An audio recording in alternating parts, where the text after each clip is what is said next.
If you are here because you are a fan of Owen Egerton and the Writers League of Texas, you are not alone. I imagine there's a lot of you out there. Make sure you say hi in the chat. You may be coming to this event and thinking, this is going to be really fun. I love the One Page Salon, but what is this part of the front end? Well, I'll just tell you a little bit about us. I'm Rebecca Manley, and I run the Texas Center for the Book at the Texas State Library and Archives Commission.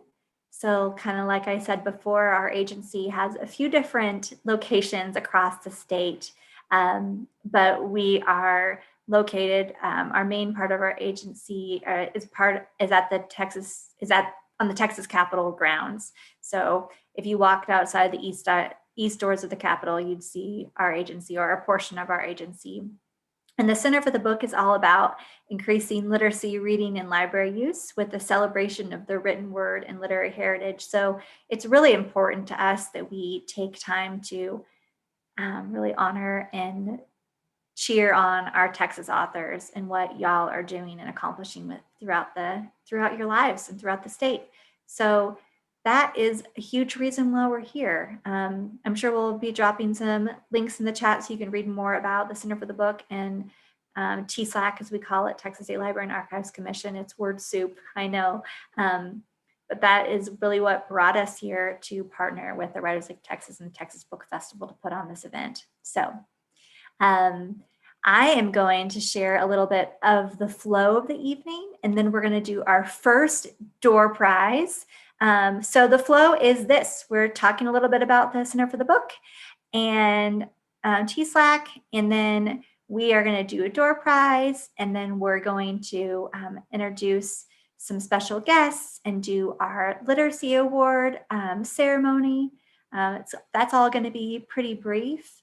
And then we will get on to the One Page Salon. So feel free to type questions or chat in the box, or let us know, where you are or what you need.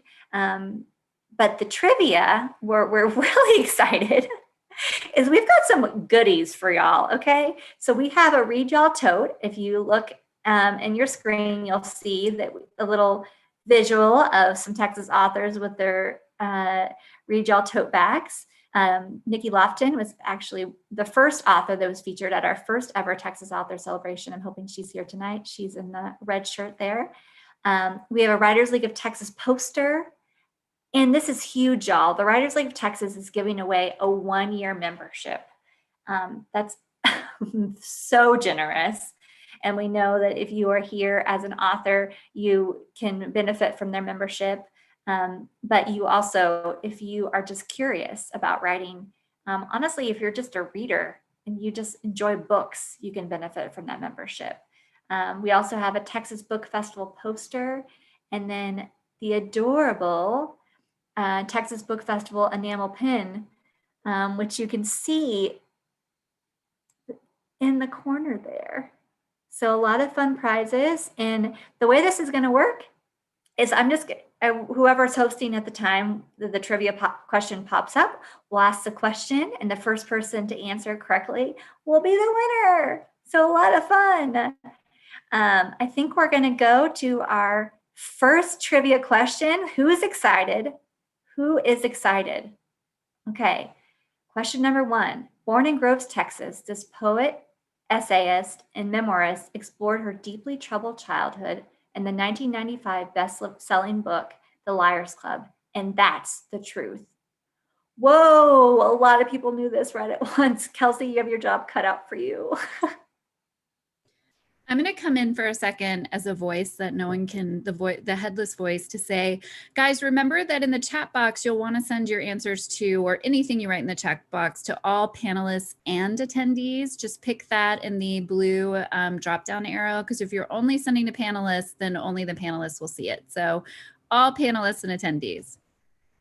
Thank you. Thank you for that, Becca. That's really, really important. I like how Richard said he's going to answer Owen Egerton for all of them.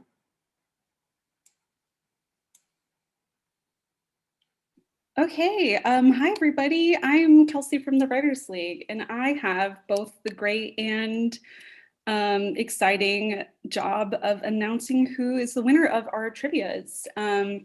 So on Becca's point, we do want everybody to send the answer to all panelists and attendees. And the first attendee to do so successfully was Cindy Heath.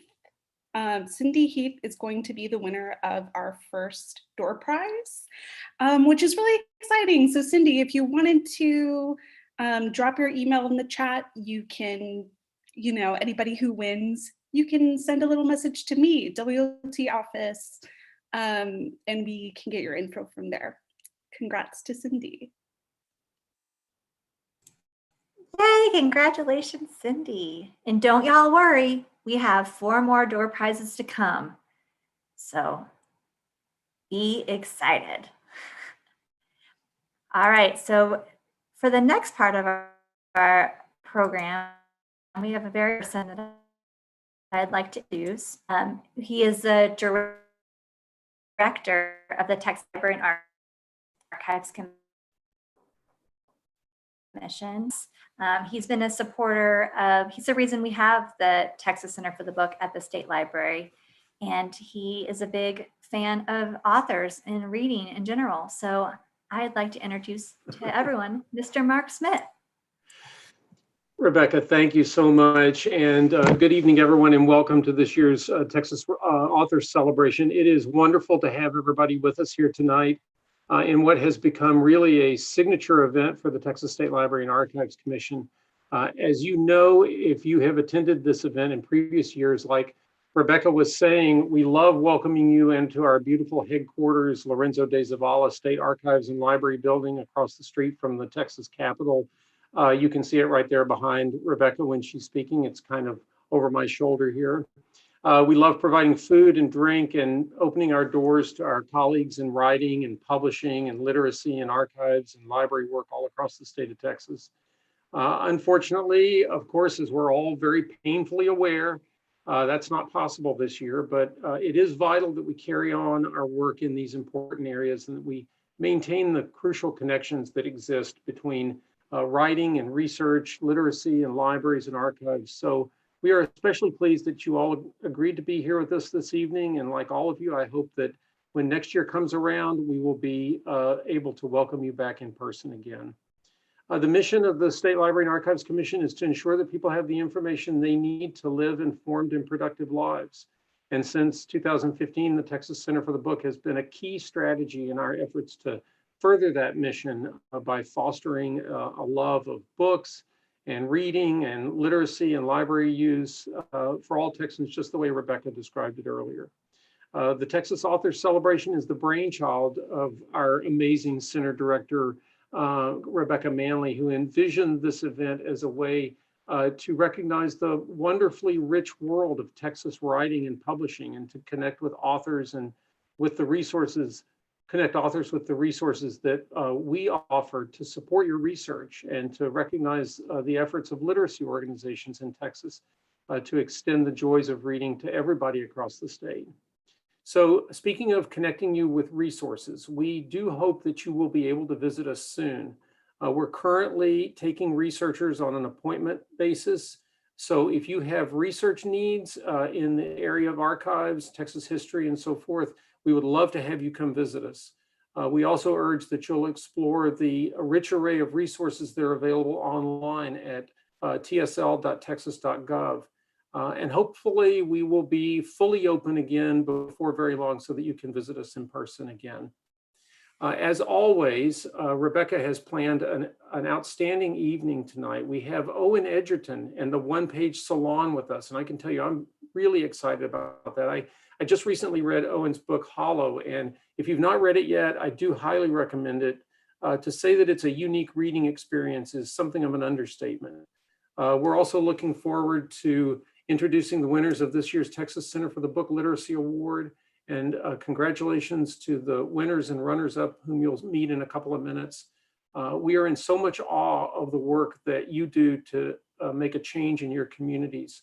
And this award has become very competitive. So it's a testament to your accomplishments that you are the selected groups. I want to give a shout out of appreciation, as Rebecca did before, to our Texas Library and Archives Foundation, our support group, which provides the funding for the Literacy Award and for so many other wonderful programs that we do. The TLAF board and President Andrea Lapsley do a outstanding job and make so many great programs possible for us. So if you enjoy this program tonight, I urge you to support that organization. And I would also like, again, to thank our wonderful partners in this annual celebration, the Writers League of Texas, for all of the great work that you've done helping to present this event this evening, and the Texas Book Festival, our constant supporters and friends. We feel so fortunate to have the participation and support of both of these outstanding organizations who bring so much excitement to the world of books and reading in Texas. So with that, let me thank you again for being here, and I hope you enjoyed this evening, and we look forward to seeing you all in person very soon. Thank you so much.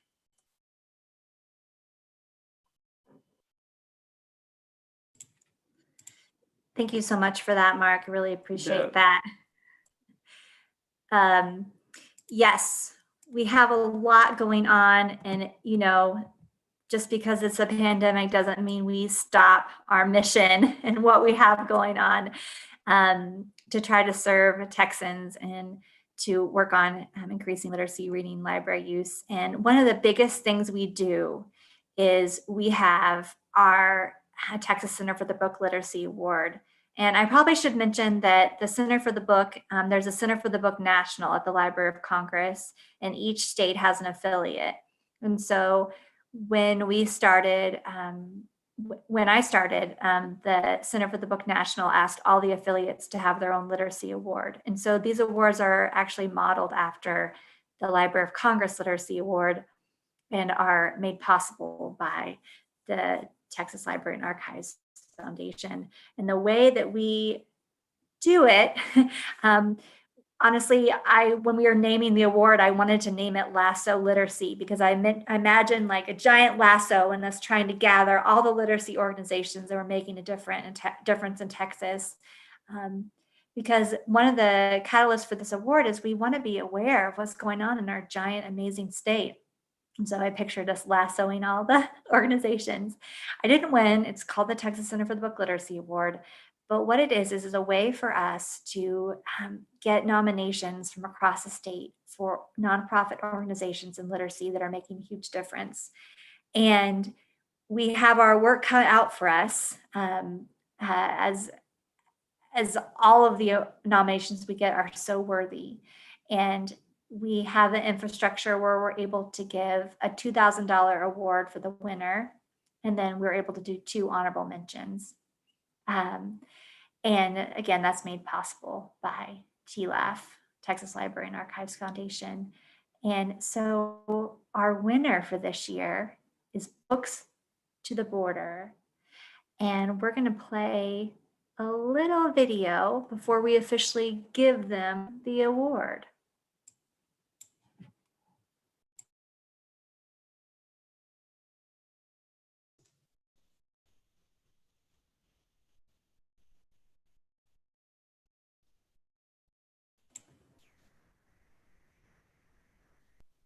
Are y'all able to hear that?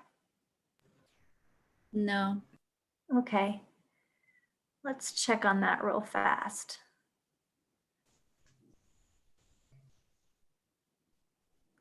Kelsey, are you able to work on the sound?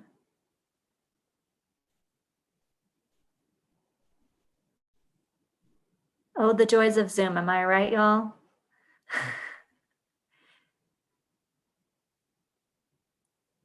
And if for some reason that video doesn't work, we'll definitely just share the URL in the chat box and y'all can check it out yourselves. But let's see if maybe we can get the sound going.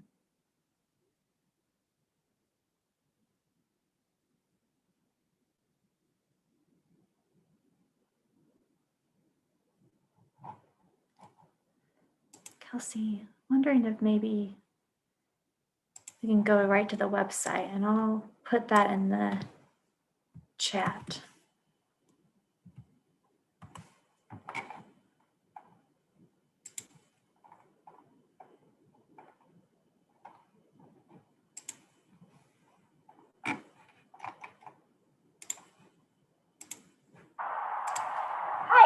is Bridget McGregor, and I'm the coordinator for Trinity University Press's Books. Here's a link to it. I'm wondering if we may be able to do it that way. If that's possible, Kelsey.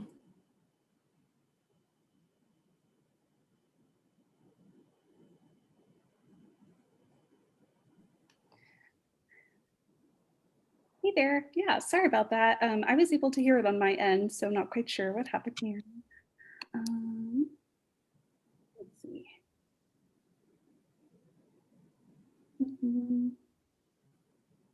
All good. You know, while you look into that, and we hope that, you know, technology will fare well for us tonight. And if it doesn't, it's totally okay. I'm going to just talk a little bit about, the Literacy Award winners. So.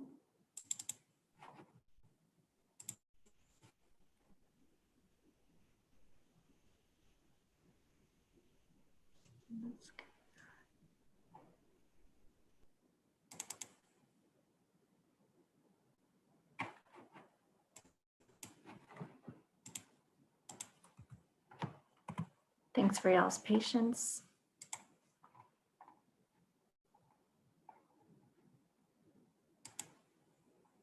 All right, so Books the Border is a project by Trinity University Press in San Antonio, and it's an innovative, newly expanded initiative that focuses on early childhood literacy in one of the country's most economically challenged regions.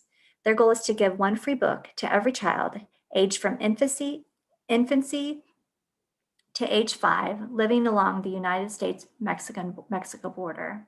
To achieve this, Books the Border collaborates with local social service organizations to distribute both books and creative parent-focused support materials to families in the region.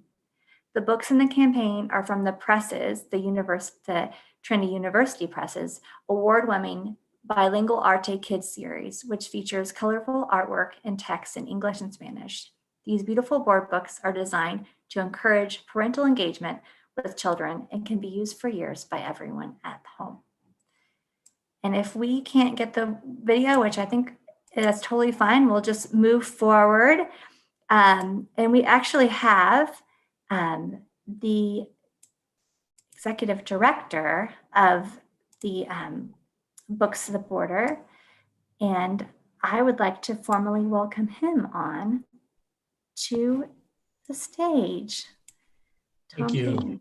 Thank you for Thanks being for, of course. Thanks very much. I know I'll be brief because I know this has thrown us a little behind schedule. It's an honor to receive the award. Thanks to the Center for the Book and everyone, the entire group that is behind it. We're very proud of this series. A quick little story. It started as a one-off community effort. Our friends at the San Antonio Public Library Foundation run a very successful Born to Read program, and they wanted to produce their own book to give away and conferred with us for publishing advice. And we pulled in our friends at the San Antonio Museum of Art and produced the first, which was called 123C, in what became the Arte Kids board book series, which now has 7 books published and more to come. It was a one-off. We were going to distribute it widely around San Antonio, but quickly it became nationally very popular. It won the gold and silver Latino Children's Book Awards, and we set out to do many more. Long story short, through different philanthropic partnerships, to date, more than 150,000 complimentary or free copies have been distributed to early readers across the country, from New Haven, Connecticut to California, but the large majority of those is right here in Texas. HEB has been a very prominent partner in the early days. Any number of other foundations, including, I have to say, the Tom Sims Foundation, the Sims Family Foundation here in San Antonio, and other partners. We recently rolled out the Books to the Border campaign to specifically focus on the Texas border, and a desire to partner with community organizations there and distribute at the grassroots community level copies of these books, all 7 of these books, to early readers across the Texas border. And we appreciate that you're recognizing it, the program tonight. It's been very successful to date. And beginning in 2021, we're ramping up the effort even more, seeking additional funding and distribution partners at the community level, as well as our own philanthropic efforts to underwrite the distribution of these books. And our goal is to ultimately extend this truly across the border from the Gulf of Mexico all the way through California to the Pacific. And we aren't going to let up. We will use the cash award tonight that's very generous on your part to fund more books that are going right back to South Texas. And if you get a chance, click on the link and you'll learn a lot more, and you'll see a wonderful example of the program and the distribution, again, at a community level to a classroom of students. We're very proud of the program. We're very proud to be doing it here in Texas, and very proud of partnering with organizations like yourselves. So on behalf of Trinity University Press and Trinity University, thank you very much, and have a great rest of the program. Thank you so much, Tom Payton. And I hereby officially give you the Texas Center for the Book Literacy Award. There you go. We will be mailing you a special plaque and your check as well soon, but you just received it virtually over the interweb. Appreciate so it. Thank you. Bye-bye. All right, and our next two, I'm going to mention, we have two honorable mentions, and the Rotary Club of Wimberley was started more than 15 years ago. A small group striving to make a big impact. Their mission is to encourage lifelong learning. To this end, they provide a series of programs under the theme Rotary Loves Readers. These programs include, but they are not limited to, initiatives within schools, library seminars, nursing home book clubs, book giveaway, and scholarships. The Rotary Club of Wimberley's largest ongoing endeavor is as a benefactor for the Back to School Fiesta, which provides school supplies to 500 children in need. And we're going to put their URL in the chat to you guys, because you are not going to believe the list of things that they do for the community. So a round of applause for our honorable mention, the Rotary Club of Wimberley. Yay! All right, and our second honorable mention is the Leaders Readers Network. And I'm going to share about this, and then we have a special guest to receive that award too. The mission of the Leaders Readers Network is to cultivate a national network of leaders who provide books, supplies, and projects to support early literacy in underfunded schools. They work to empower teachers and students to be lifelong advocates for creating equal access to educational opportunities for all children. Current projects being led by teachers and students include book drives, read-alouds, both in school and virtual, adopting classrooms to provide brand new books to students, and several programs: the Foster Book Club Project, the Bilingual Book Project, the Black is Beautiful Book Project, and the Military Children Book Project. And the list goes on, just like with Wimberley. So I'd like to ask for the founder and executive director, Christopher McGilvery, to come on and to receive this award. Congratulations, Chris. Thank you. Thank you to the Texas Library of Archives Foundation, the Texas Center for the Books, and everyone here. I think it's great that all of us literacy and book lovers are here together this evening, and it's an honor to accept this honor and award. This is the team behind me, a part of who really deserve the recognition as well. And so I just wanted to share just a few quick things with you all.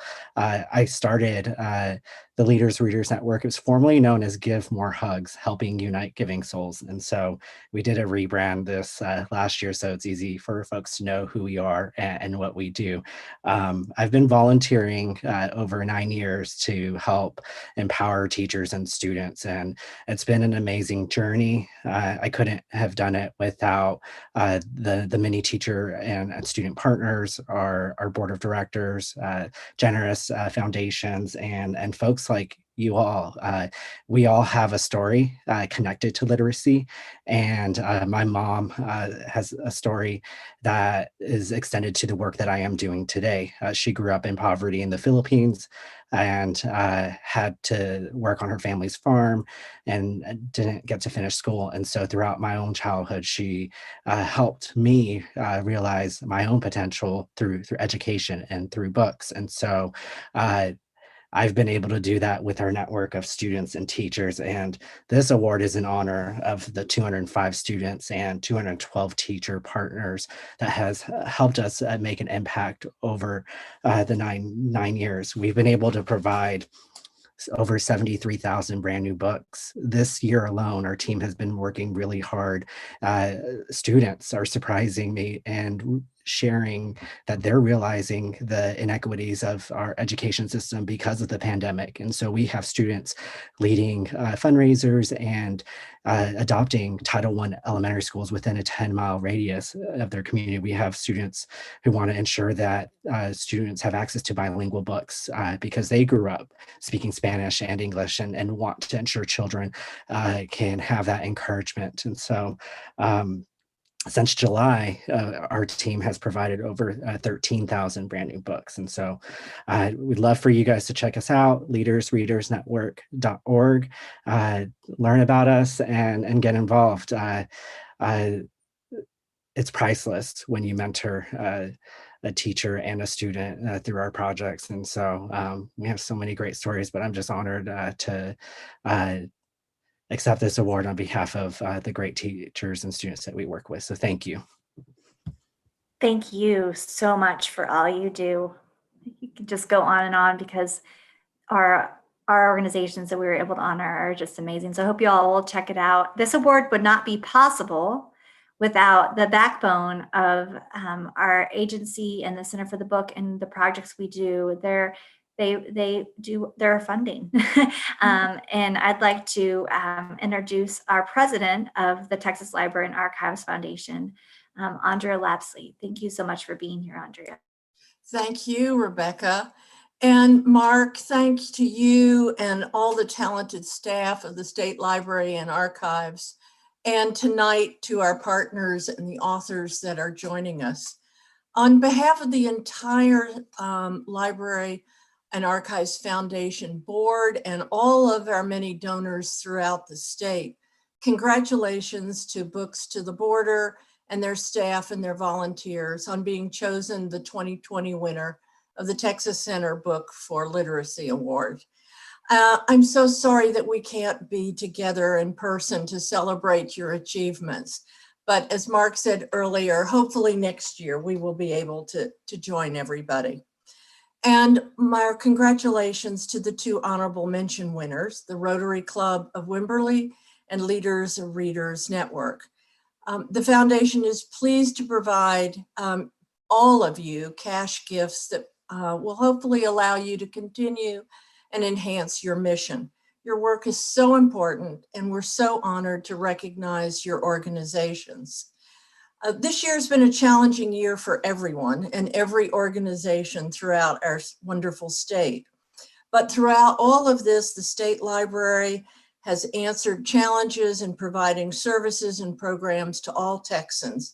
And we are so grateful to them and the work that they do day in and day out.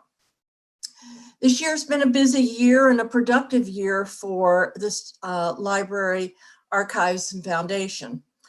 First, we changed from a membership organization to a foundation. We've increased the size of the board and created a new user-friendly website.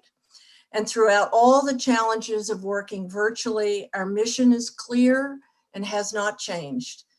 That is to support the Texas State Library and Archives Commission and its staff to promote learning, literacy, and the preservation of Texas history. So I would encourage and ask each of you to go to our new website, txlaf.org, so for Texas Library Archives Foundation, to check out the site and most importantly, to donate.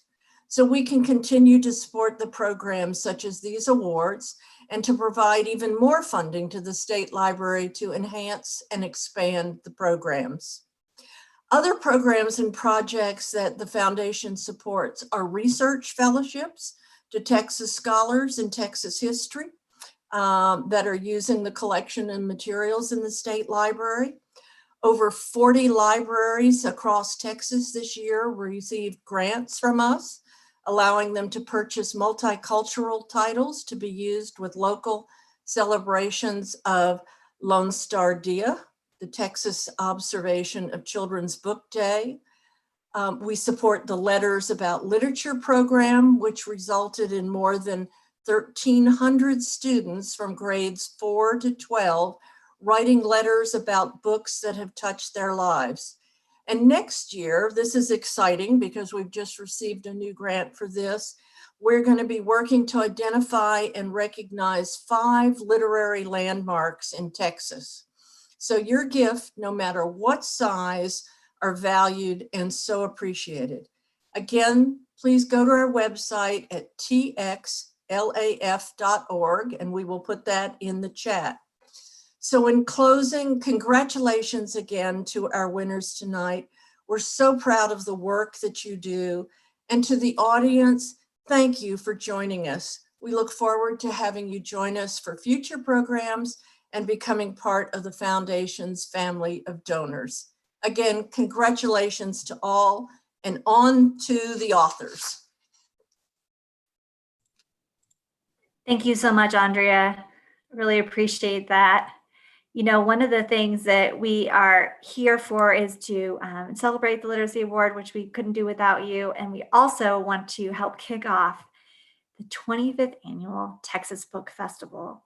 And there's not a better way to do that and to tell you about the festival than our fearless leader, the literary director of the Texas Book Festival. So Matt Patton, we would love to hand it over to you to share about the festival. Thanks for being here.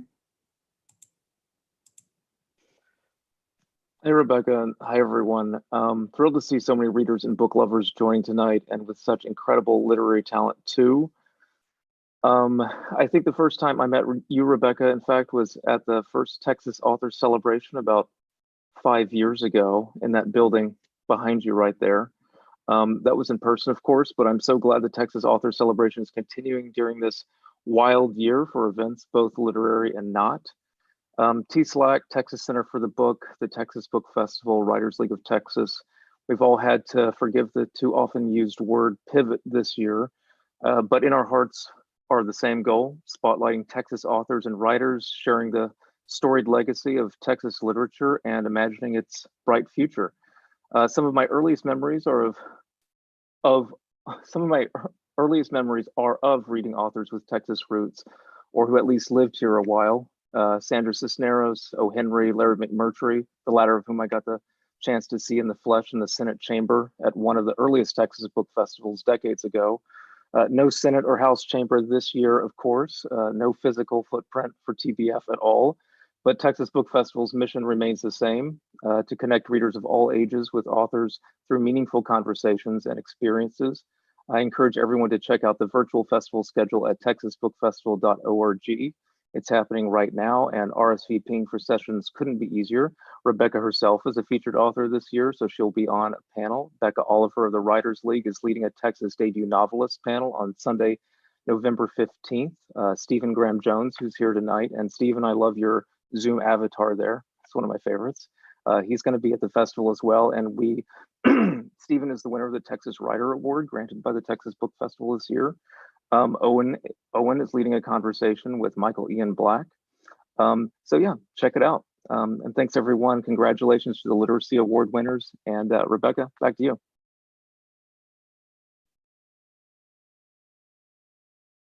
Thank you, Matt. A round of applause for y'all's major pivot. Thank you so much for keeping the festival going.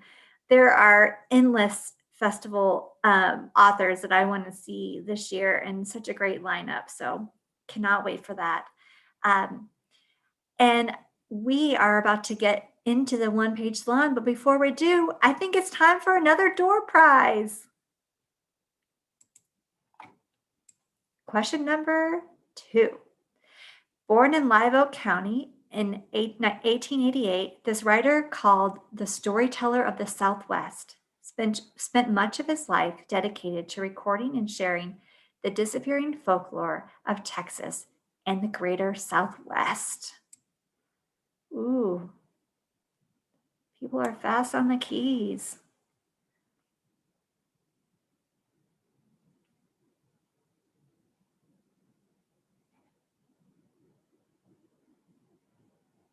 No, Kelsey will share the winner, so I can't. I know, it's very exciting. Hi, everyone. This is Kelsey from Writers League again. A reminder that we're looking for first name, last name, and make sure that your answer is to all panelists and attendees so that everyone can see it. Let's see.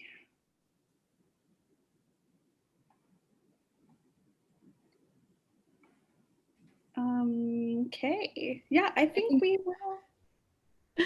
I think Jennifer Wolven has won, right? Jennifer, you are the winner.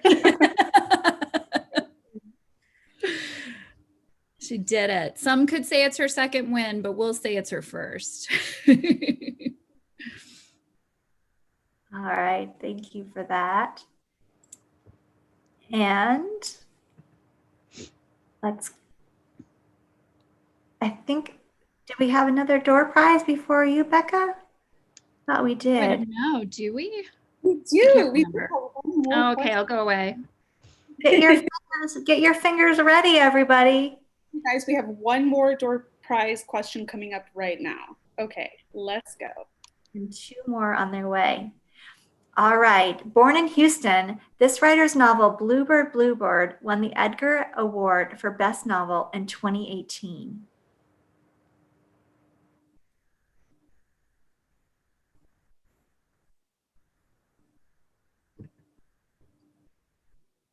Drum roll.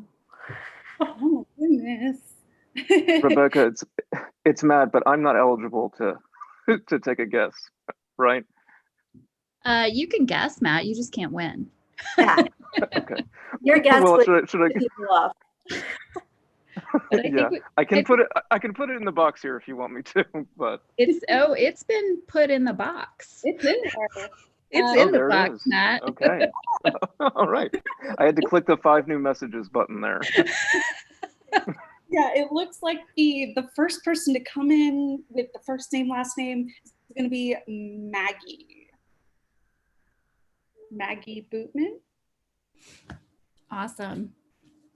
First name, last name, guys. First name, last name. Then we won't, because we don't want to think you're talking about John Locke. Me, my middle name is Locke. It could have been me. So yes, Maggie, please, get your information to Kelsey so we can get you. Evan's pandering. What was that, Becca? I said Evan's pandering. He knows what I mean. And now I'd like to hand it over to one of our other incredible partners in crime for this event. We really can't think of a better partner other than Texas Book Festival with the Writers League of Texas to celebrate Texas authors. And so Becca Oliver, Executive Director for Writers League of Texas, thank you so much for being here and for helping us make this event happen. You literally are running the show and we couldn't do it without y'all. Thank you.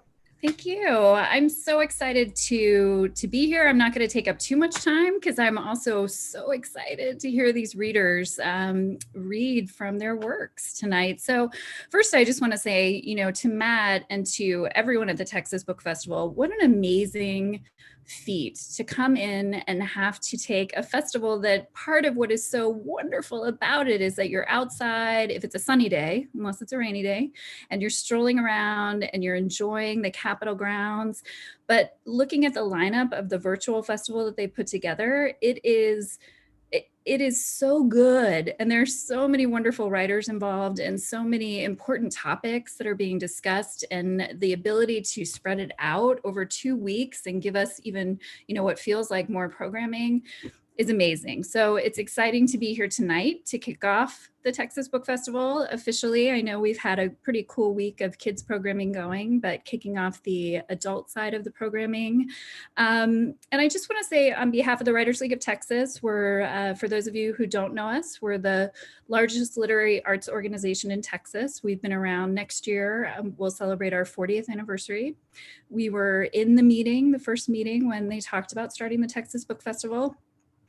And, you know, the last 8 months have been challenging and have been challenging for many, many different reasons for all of us. And I think for me, when I think about the Texas literary community, I think about how constantly over the last 8 months, people have gathered and they've shared their work and they've supported each other and they've bought books and they've supported independent bookstores. I know we have Susan Post here tonight from Bookwoman, an amazing bookstore here in Austin that very early on got an amazing amount of support from the community, which continues.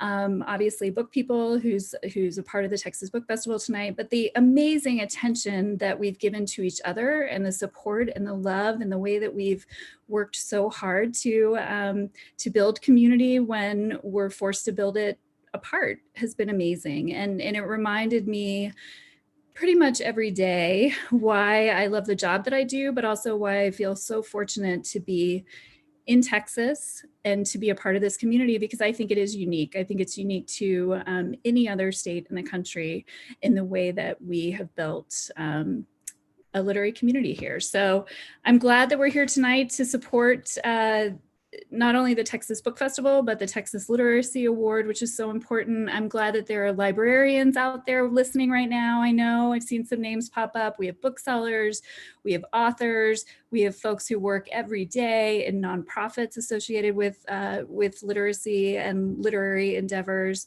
And I guess the other thing I would say is, I hope we all keep at it. I think as writers and as readers, as librarians, as nonprofits, I hope that whatever happens in the future, whenever we're able to go outside again and gather in person, that we remember that everything that we've been doing online for the last 8 months, we should continue. We should continue building the community, talking directly to each other, whether it's over Zoom or in person, and that everything we're doing in these rooms, these Zoom rooms, is important, but so is what we're doing when we're outside of these rooms. So buy books, support authors, go into independent bookstores and buy books.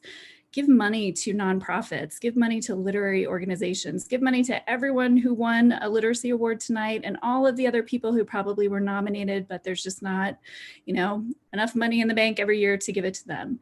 So donate to nonprofits, support writers, support authors. And if you have a writer in your life, support them in whatever way you possibly can. And if you are a writer, remember to take care of yourself, support yourself. So I'm getting a little mushy here, I apologize, but it's a perfect segue to someone that I know very well, who I call a friend, but who is also just one of the biggest champions of this literary community of ours. He's somebody who is tremendously busy every day doing so much, but that he always makes time to support writers and as much as he possibly can. And when the pandemic started, Owen and I talked to each other about the One Page Salon and how disappointed we were that it couldn't happen in person. One of the saddest things, not one of the saddest things, but something disappointing that's happened in the last several months is that the North Door,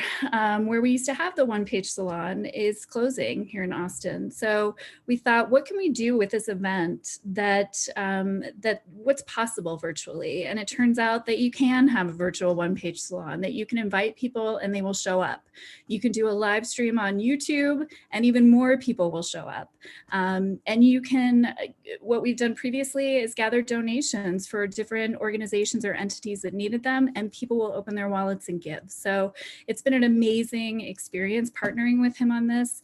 And he is just one of my favorite people. So I can't think of a better way to truly celebrate Texas authors than to welcome one of my favorite Texas authors, Owen Egerton, to... Were you, I'm sorry, I wasn't listening. Were you saying some stuff? Because I was over there. Could you just repeat what you were saying? Yeah, I was welcoming you to the stage. Oh. Welcoming Owen Egerton. We have an amazing lineup of readers for the One Page Salon. You're going to hear from 4 authors who each of them is just amazingly accomplished, gifted, talented, terrific, good human beings too, which is very important, right, Owen? They're good. I'm fans of all these people. Right? Yeah. So you're going to get that. You're going to get so much more. So without further ado, your host for the evening for the One Page Salon Texas Book Festival Kickoff Edition, Owen Egerton. Oh my gosh, Take Becca. it away. Thank you, Becca. Thank you. I was listening. Actually, I loved everything you said. You said all those. Oh, these are the facts about me. Born in Ascot, England. That's true. Moved to the famous rowing town of Friendswood, Texas, at age 2.5. So you just gave away my age. So he's not really a Texan, but we'll let that slide. That is not true. I'm Welsh by birth. I'm British. Well, I'm Welsh by blood. I'm British by birth. I'm American by naturalization, and I'm Texan by the grace of God. So yes. By the way, that was great. I've been loving hearing everyone talk about all the different cool things. It's been great to see that. And Becca Oliver, of course, is one of my favorite people as well. I love that she now describes the Texas Book Festival as the adult book festival, the Texas Adult Book Festival, which there are some of those books. I've been to those panels. I've been on some of those panels. But the book festival has been such a big part of my experience as a writer and as a resident and as a reader here in Texas. And I'm just so grateful. And it's so cool, when you have the Texas Center of the Book and Texas State Library and Archives Foundation, just all these great people together, just like we're all hanging out. And I know we're not in the same room, but we are in the same room. And I love how we're finding ways. When what Becca said is right, of like, hey, we've sort of, we found we couldn't grow in the way we used to. So we grow in these new ways. And when we get back to growing the way we used to, let's keep all the tentacles that we put out into the world. I don't know why tentacles come to mind, but tentacles out in the world in that way. So we just multi-tentacled is what I'm going for. Yeah. I won't say tentacles anymore. It's a Lovecraft thing, I think, is what it is. So we're going to jump into the One Page Salon. For those of you, I know a lot of guys have been seeing who are in the chat have been part of the One Page Salon, either back at the North Door or RIP or here online. And I so appreciate it. It's great to see so many of you guys here tonight. But for those guys of you who don't, let me explain what it is. One Page Salon is basically a gathering of readers, of writers, of creatives, of lovers of book, of also filmmakers sometimes, or songwriters, who, any type of creative, sharing one page off work in progress.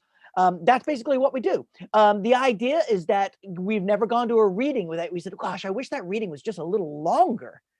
Wow, that just never happens. And also it's the idea, it's a chance for people to get together. And that's something I've always loved. I love the way that creative communities overlap and start inspiring each other. It's what happens in libraries. It's what happens at the Texas Book Festival when someone from the cooking tent accidentally wanders into the history area and they just, bam, omelets. So this is a chance for that. So hanging out and chat is a wonderful, real aspect of One Page Salon and the virtual aspect of it as well that I love. We are going to have this incredible lineup of writers. Some of the ones I'm geeking out a little bit because I really am just fans of so many of them. In fact, all of them. But when I say so many of them, it sounds like, well, Sergio, I don't know. So I'm fans of all of them, of course. And I think it's a great way to kick off the Texas Book Festival this year. I'm so excited. I think by the end of 2 weeks, we're going to be like, can we just keep going? Can we just be like a constant 12 months of the Texas Book Festival, just it's a channel. I won't be watching Hulu. I've got to sort of push off a little. I've watched a little too much 24-hour news over this week. I haven't slept since Monday night. So I'm a little on edge. I really appreciate all you guys being here. And if I could just go to the book festival just for the next year, that would be great. And in celebrating the archives, I got something very, very cool. Rebecca Manley sent our way some of the cool things that are in the Texas archives, the library and the Archives Foundation. There's some wild stuff in there, and they got like letters of famous Texans. I mean, Davy Crockett's tooth is in there. I don't know if that's for sure, but I think it is. And all kinds of things. And they sent me some really fascinating little tidbit from Texas history that I was going to just like share with you, because one of the traditions of the One Page Salon is there's usually a page read before we invite the proper readers, and that's happening tonight. So so this happened basically in 1842. In 1842, Sam Houston, he wanted to move the capital of Texas to another city in Texas. I'll let you guess what the name of that city was. It was Houston. He wanted to move the capital to Houston because it turned out he had named himself after the city of Houston. I'm pretty sure that's how it is. Anyway, he thought the way to do it is move the archives, because he realized, like so many of us realize, that the center part of what makes a city beat, what makes a city run, what is the soul, heart, and mind of a city is not the Capitol, it's not the police station, it is the library. So get the books and you get the city. So what he did is like, if I'm going to make a capital going to be in Houston, let's get some people in there to take the archives. Get the books in the archives and get the hell out of town. And when he did that, the folks of Austin were like, you don't mess with our books. You don't do that. And so they basically ran out the people who were trying to steal the archives and get it to Houston. In fact, if you go down on Congress Avenue in Austin, there is a statue, and it's a statue of Angela Eberly, and she's like got a big cannon. If you're wondering why that cannon is, what she was doing was scaring off Sam Houston's guys who went to try and steal the archives and take them back to Houston. She ran them off with a bunch of other people. So in that next year, basically the Texas country, the nation of Texas, had like a house selection a committee. Basically, they did a committee, and they called Sam Houston, and they yelled at him for all this. And this letter is at the archives, and some of the things they said. I'm just going to read just a little bit from what they basically said about the people who were defending the archives.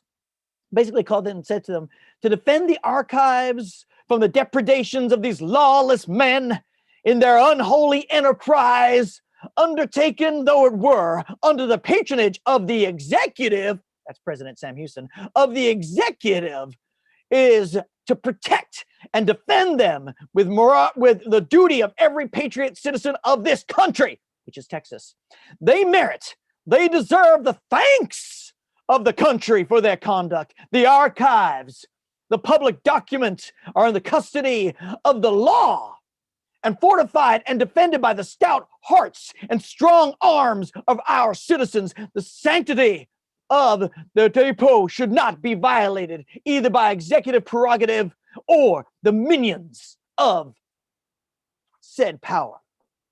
Now, I know it's hard to imagine a president going against the law and trying to steal something. That is something horrible to think about, but that probably won't happen. So anyway, I think it's time to jump into our readers for tonight. And like I said before, I'm super excited, and I think we're ready for our first reader of the Texas Book Festival One Page Salon. Yes, that's right. You see her name. It's Kelli Jo Ford. Gosh, she smiles so well. Lives in Virginia with her husband, Scott Weaver. I love that she mentioned Scott Weaver because she also, of course, later on in her bio, she talks about the fact that she has a dog, Cypress, which is named a daughter, Cypress, sorry, and a dog named Sylvia Plath Weaver-Ford, which is the best name of any pet I've ever experienced. I'm super excited about her new book, Crooked Hallelujah, which is a novel and stories from Grove Press. She's a fantastic individual. Please, in your home, I want you to make noise so that Texas feels the festival happening, because every few blocks someone is cheering.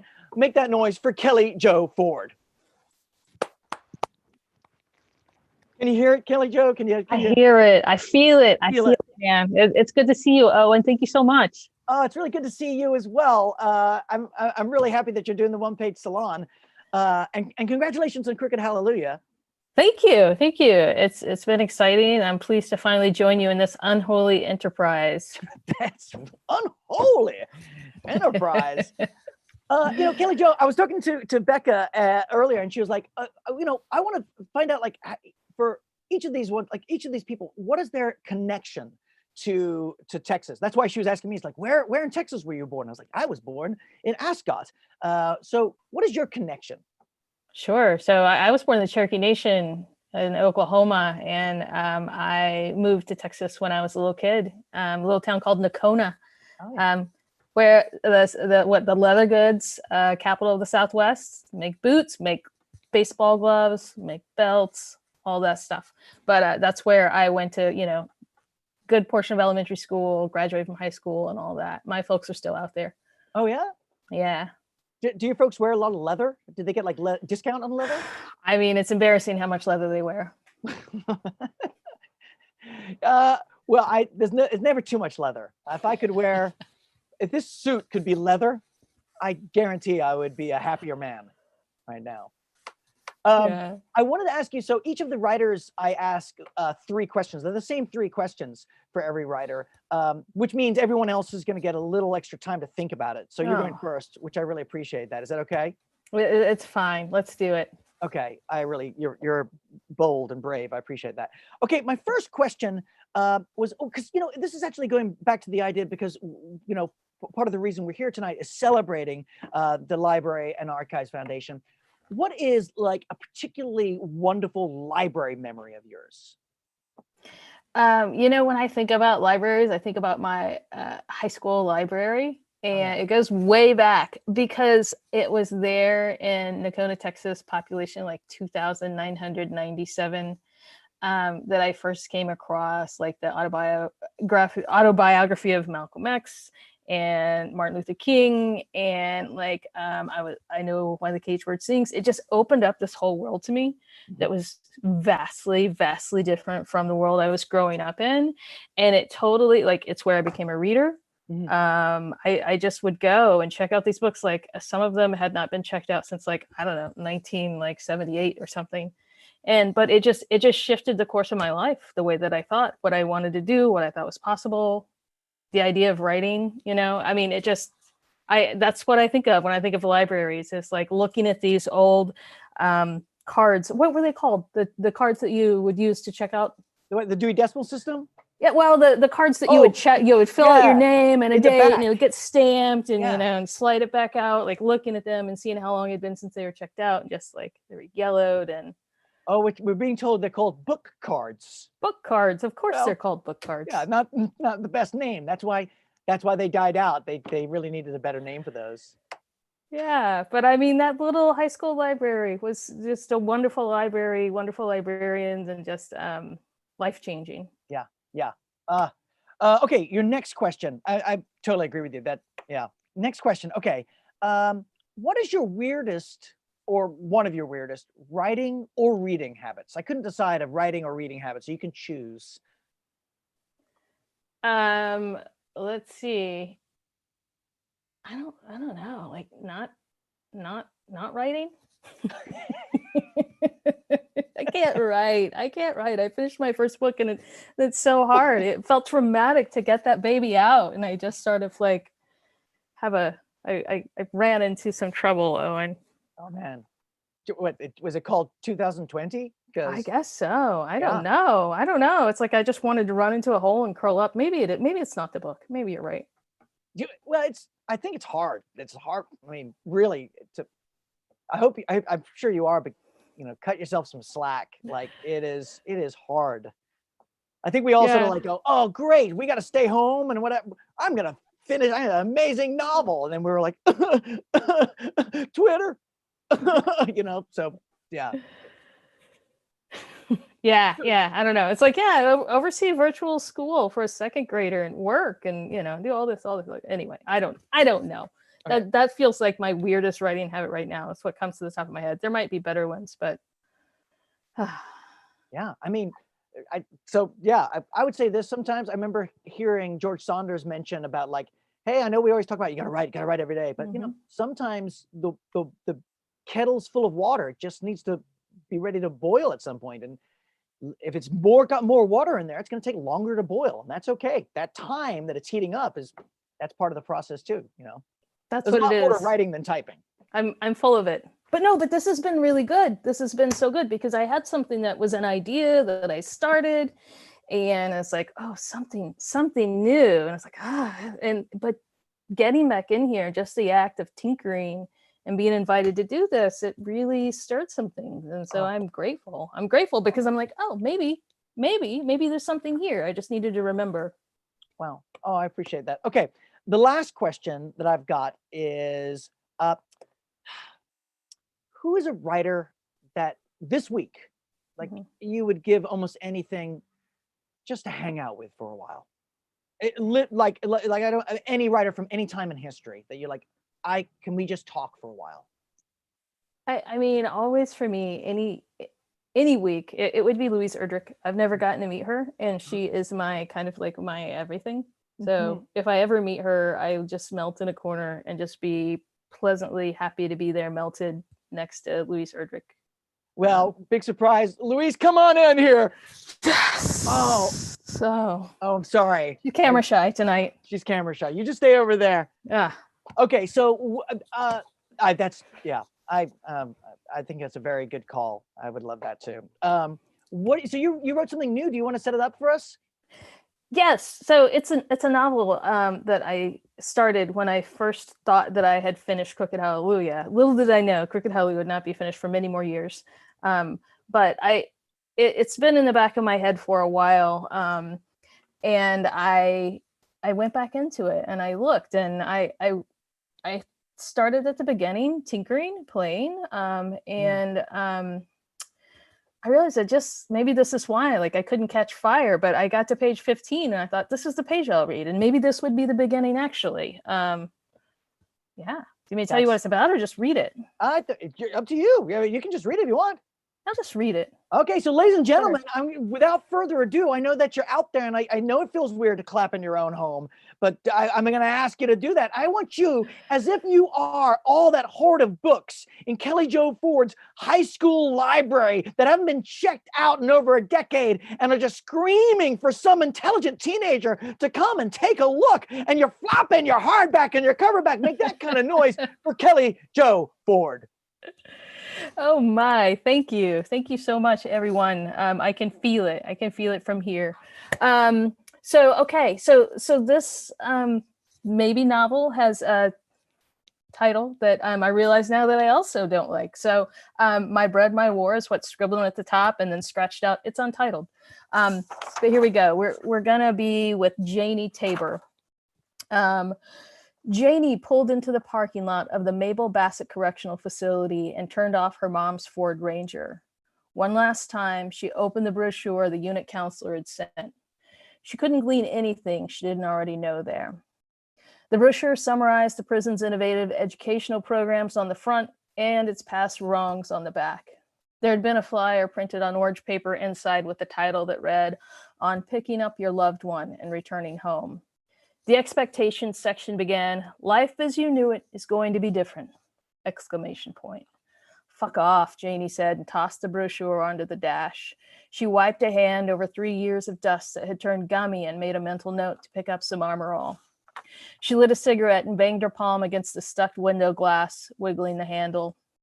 Her mom hadn't wanted her to come inside, hadn't even wanted Janie to mail a new set of clothes. Of course she hadn't.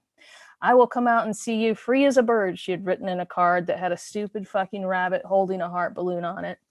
I never want you to have to step a foot inside here, Janie," she wrote for what had to be the 100th time. "When you next see me, your dear old mama will be free as the day she was born. Ha ha, your grandmother will be happy to know that I'm finally going to be born again." So it was. Janie hadn't had a say in things since the trial started. So she sat in her mom's truck, filled with a radio, and smoked. She made a paper airplane from the brochure and sailed it out the window.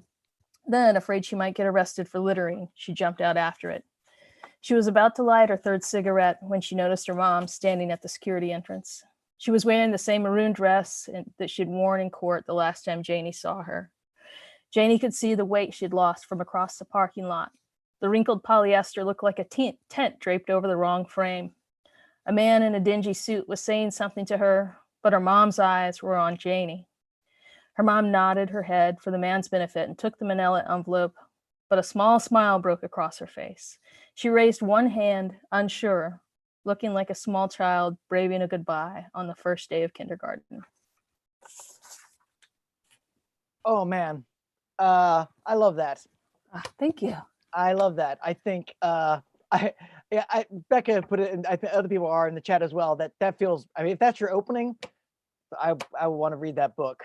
Maybe it is. I'm maybe it excited is. to write again, Owen. Yeah, good. I'm so glad. I mean, isn't it funny? Like sometimes you get in there and you just play, and you get into an old draft, and it's like you didn't even you don't remember writing it. I don't know if you experienced this, but I'm like, I don't remember. That's not bad. That whoever this writer is okay. Yeah. Thank you. Well, I'm super excited. Well, once again, congratulations on all the cool stuff, and thank you so much.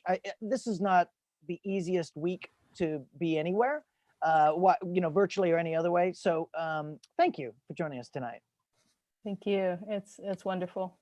All right, Kelli Jo Ford, ladies and gentlemen. All right, I think we are ready for our next reader of the night, and I'm super excited for this reader as well. Let's see. Okay.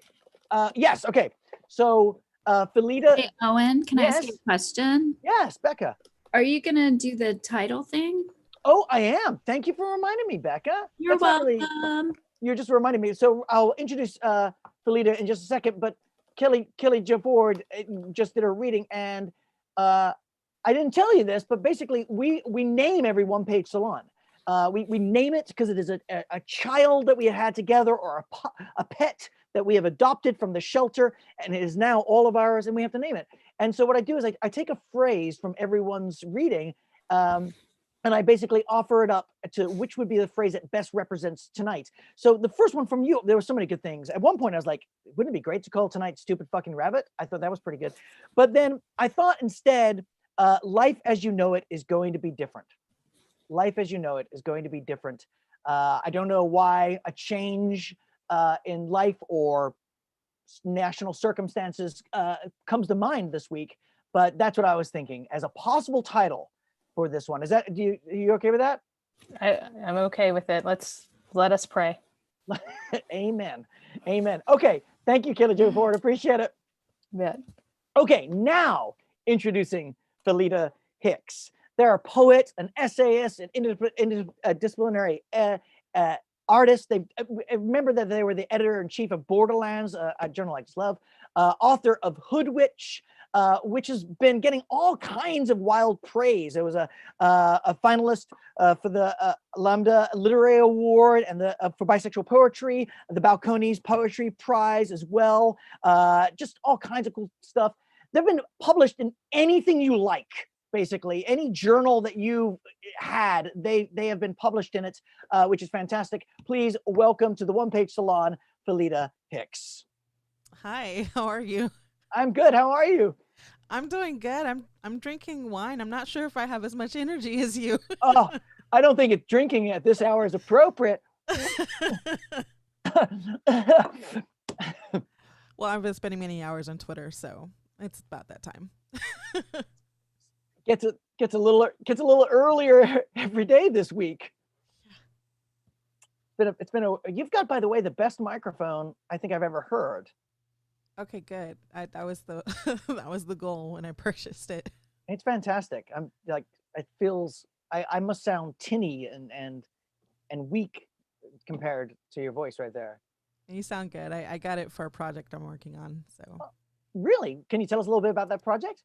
Yeah, I'm working with Right of Return USA, which is the first fellowship for previously incarcerated people, artists specifically. And so I'm trying to create a project that will include nonfiction, poetry, music, oral history.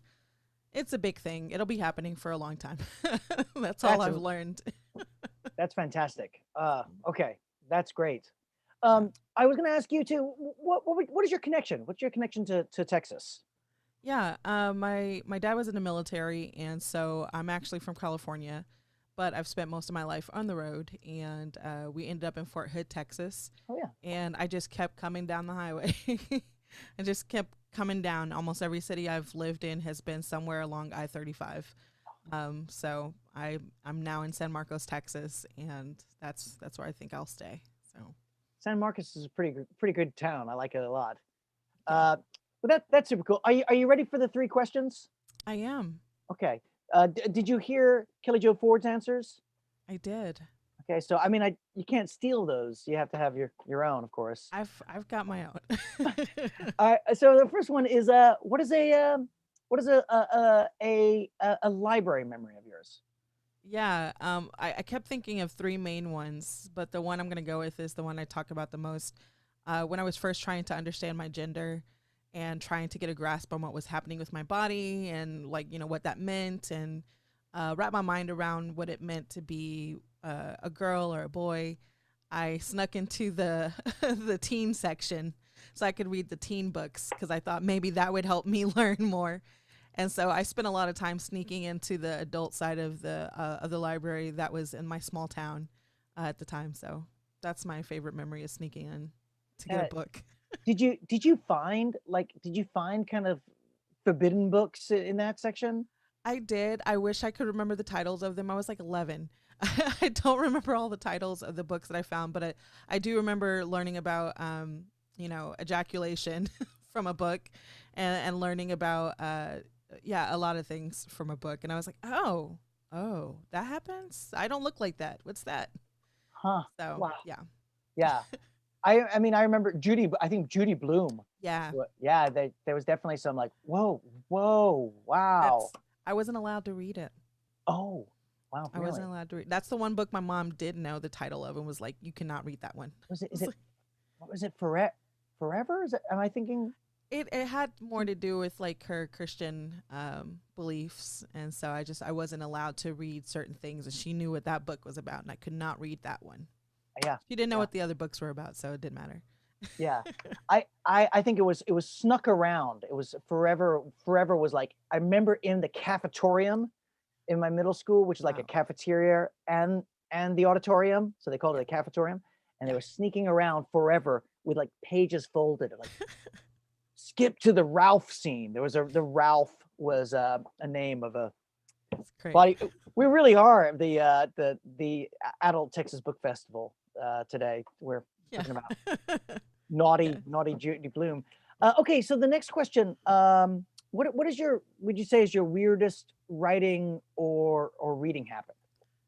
I don't think it's weird, but it does kind of get me in the mood for writing. I have a candle that I keep lit on an altar in my room. You can't see that, it's hidden back there, but I make sure the candle is lit, that there's water there for my ancestors, and just kind of like I have that special space, and I need the candle to be lit, and I need that space to be clear when I sit down on my desk to write. So that's kind of my weird thing. I think I do that too. And then my 15-year-old keeps stealing my candle, but I do that as well. And it's like holding the space, right? It's like, no, something special is going on here. Which is different than my Netflix time and different from my Twitter time. Right. Yeah. I mean, for me, it's hard because like, I'm stuck in the sentence. I want to go check Twitter or whatever. I'm like, wait, no, this is a different space. Yeah. I love that. Next question. If there was a writer, just any writer from any time in history that you could just hang out with for a little while this week, who would that be? Yeah, you said that. I automatically knew my answer. James Baldwin, for sure, 100%. Because I know that I could be like, hey, we're going to go outside for a break, and know that was like the secret cue for smoke break and to talk shit outside. And I know that would happen, but it would be very thoughtful shit talking. And it would be very poignant at every point, because every time I see videos of James Baldwin, it's him sitting there with a cigarette just talking. And I was like, I could see myself sitting next to you and just having these conversations. It'd be great. So, yeah. I think we could all use some James Baldwin right now. That is, yes. Yeah, that's good. So what are you going to read to us today? What is this, something new? It is something new. It is something I am I like to do things that scare me, including reading things that have not been read anywhere. I'm reading from the memoir that I'm working on, which is tentatively titled Body of Wild Light. And it's pretty much about my time in 2010. My fiance died. My first time going to jail. I spent 45 days there for a bounce check of $25 that I had written to a grocery store. Spent 45 days in jail. Got out of jail, went right into a MFA program. And the whole decade has been a kind of wild ride. And so the memoir, I hope, will go from 2010 to 2020. And lo and behold, the last chapter is 2020. And what it was supposed to be about was supposed to be about us helping to pass a new law here in San Marcos, the first in the whole entire state, to make sure that officers have to provide citation instead of taking them directly to jail. If it's a citation eligible offense, they have to provide that citation. And I helped that law to get passed this year. And now it's going to be more about like COVID and the other things, but it's the whole decade is what it is. The piece I'm going to read to you, though, is from the first chapter. I took out the shit talking about Austin because I'm sure a lot of people really love Austin.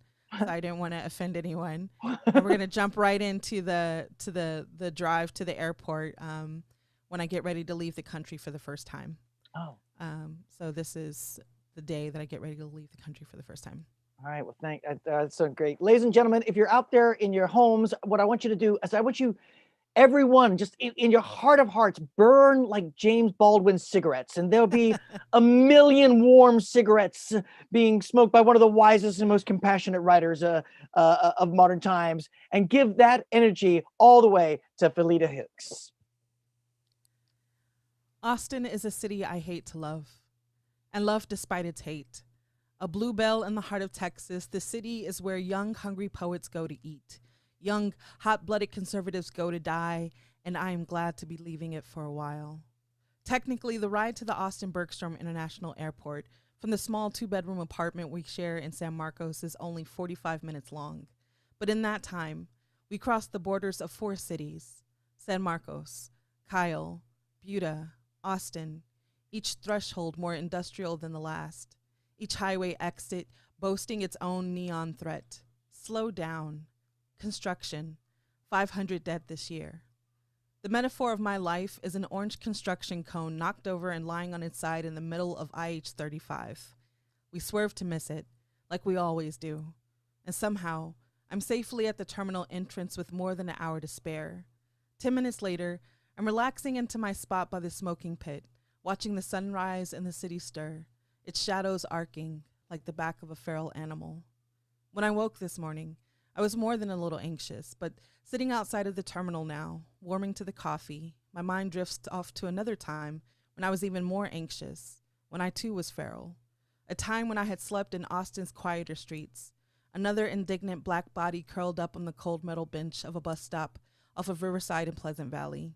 Every night, the whoosh of the cars had lulled me to sleep, the horns of those same cars blinking me awake every morning. Even now, a decade after leaving the streets, it was surreal to drive through downtown.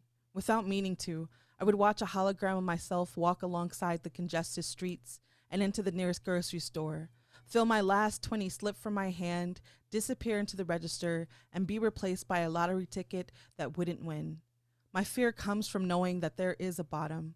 I've seen it, felt it. Even now, it lingers beneath the warmth of the new coat around my shoulder, beneath my ribs and sternum, a hole eating away at my newfound gravity. It's cold. It's the same cold as a discarded grocery bag like the ones I had used to make pillows. A cold that even now was spreading quickly through my chest, into my arms, hands, and fingers. It's been a decade since I have been on those benches, but the tears still come up, easily. The memory has yet to wane, was in fact integrating itself into my present. Suddenly, I feel the need to ask someone, anyone who might know, will I always be this broken?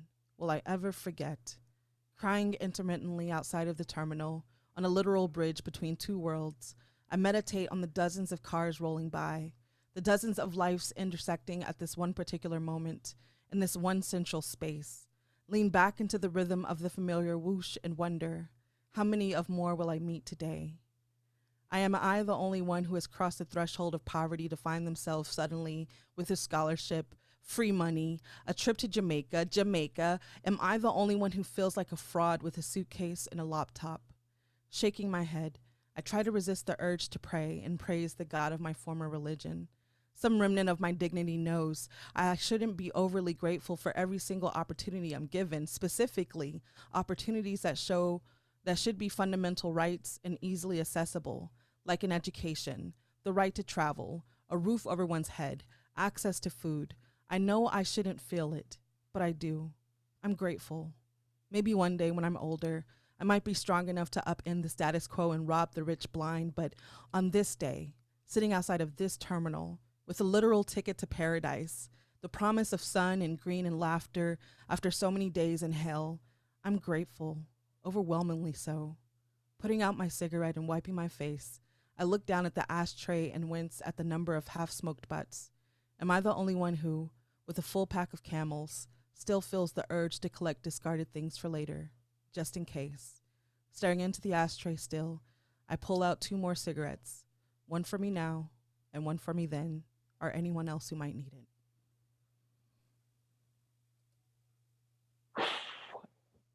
That was beautiful. That was beautiful. Thank you for reading that. Thank you also for not doing the shit talk of Austin. I love Austin. It's a love-hate relationship that I have with Austin. Yeah, that's fair. I think that's very fair. Would you remind me? You said the name of this memoir at the beginning, and would you say it again? I'm thinking it might be A Body of Wild Light. I love that title. A Body of Wild Light is wonderful, and I know, of course, it's moving into this year, so I'm guessing it's, of course, still in progress in a big kind of way.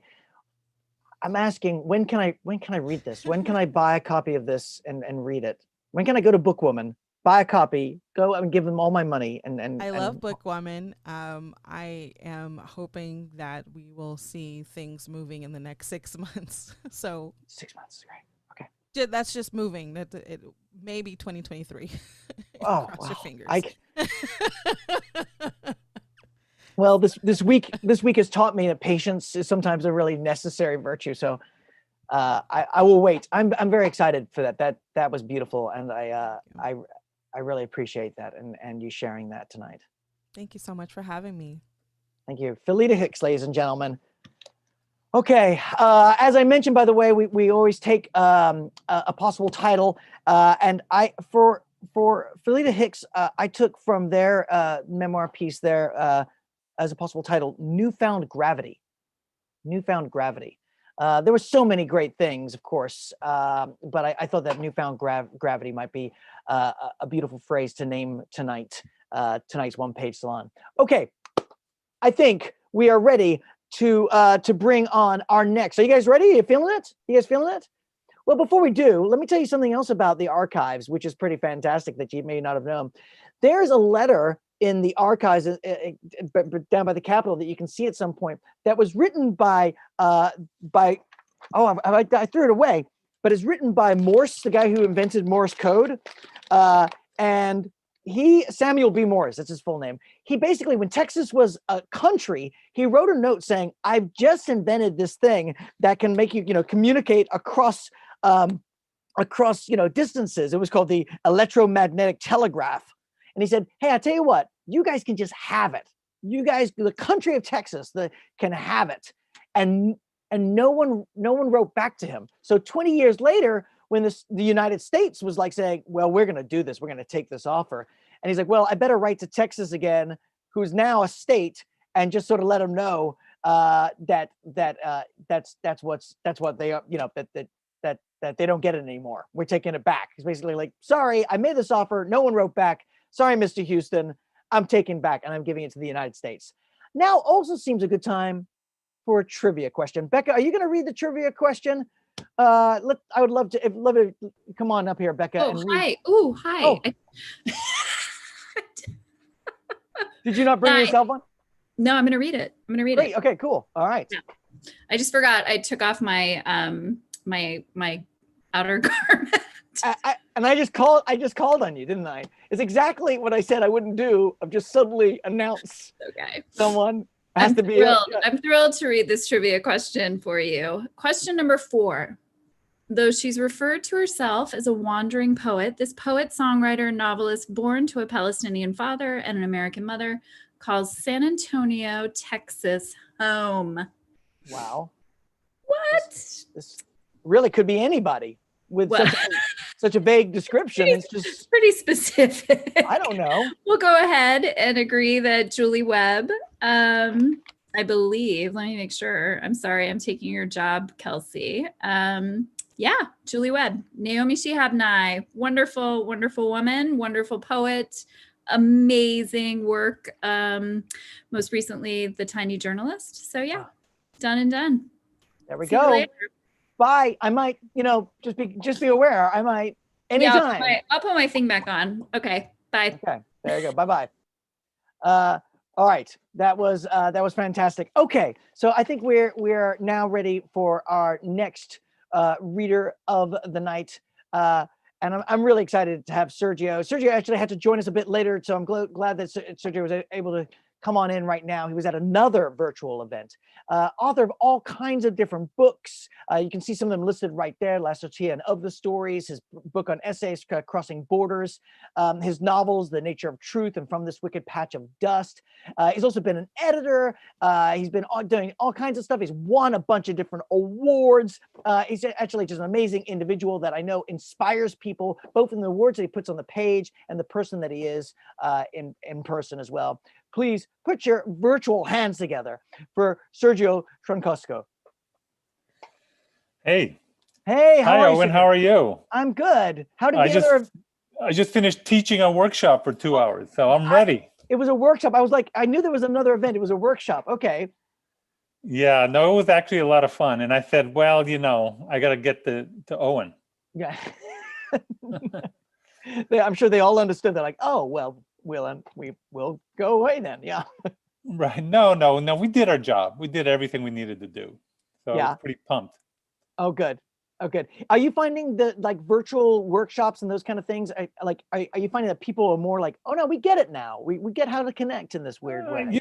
Everything takes longer in the workshop when you're doing it virtually. So you just need a little more time, to get everybody's feedback, to make sure everybody is, buying into the workshop. And, you just have to sort of probably clock in an extra half hour when you're really thinking of 2 hours. So we started early and made sure we took care of business. Yeah, that makes sense. Everything does take a little longer and everything like that. There's always, yeah. Now, there's the 3 questions that every author has to answer. 3 questions. Are you feeling ready for this? I'm feeling it. Yeah. Okay, great. Well, the first one. Yeah. Are you going to ask me the Texas question? I won't ask you that. I will ask you that. Yeah, I will start with that. What is your connection to Texas?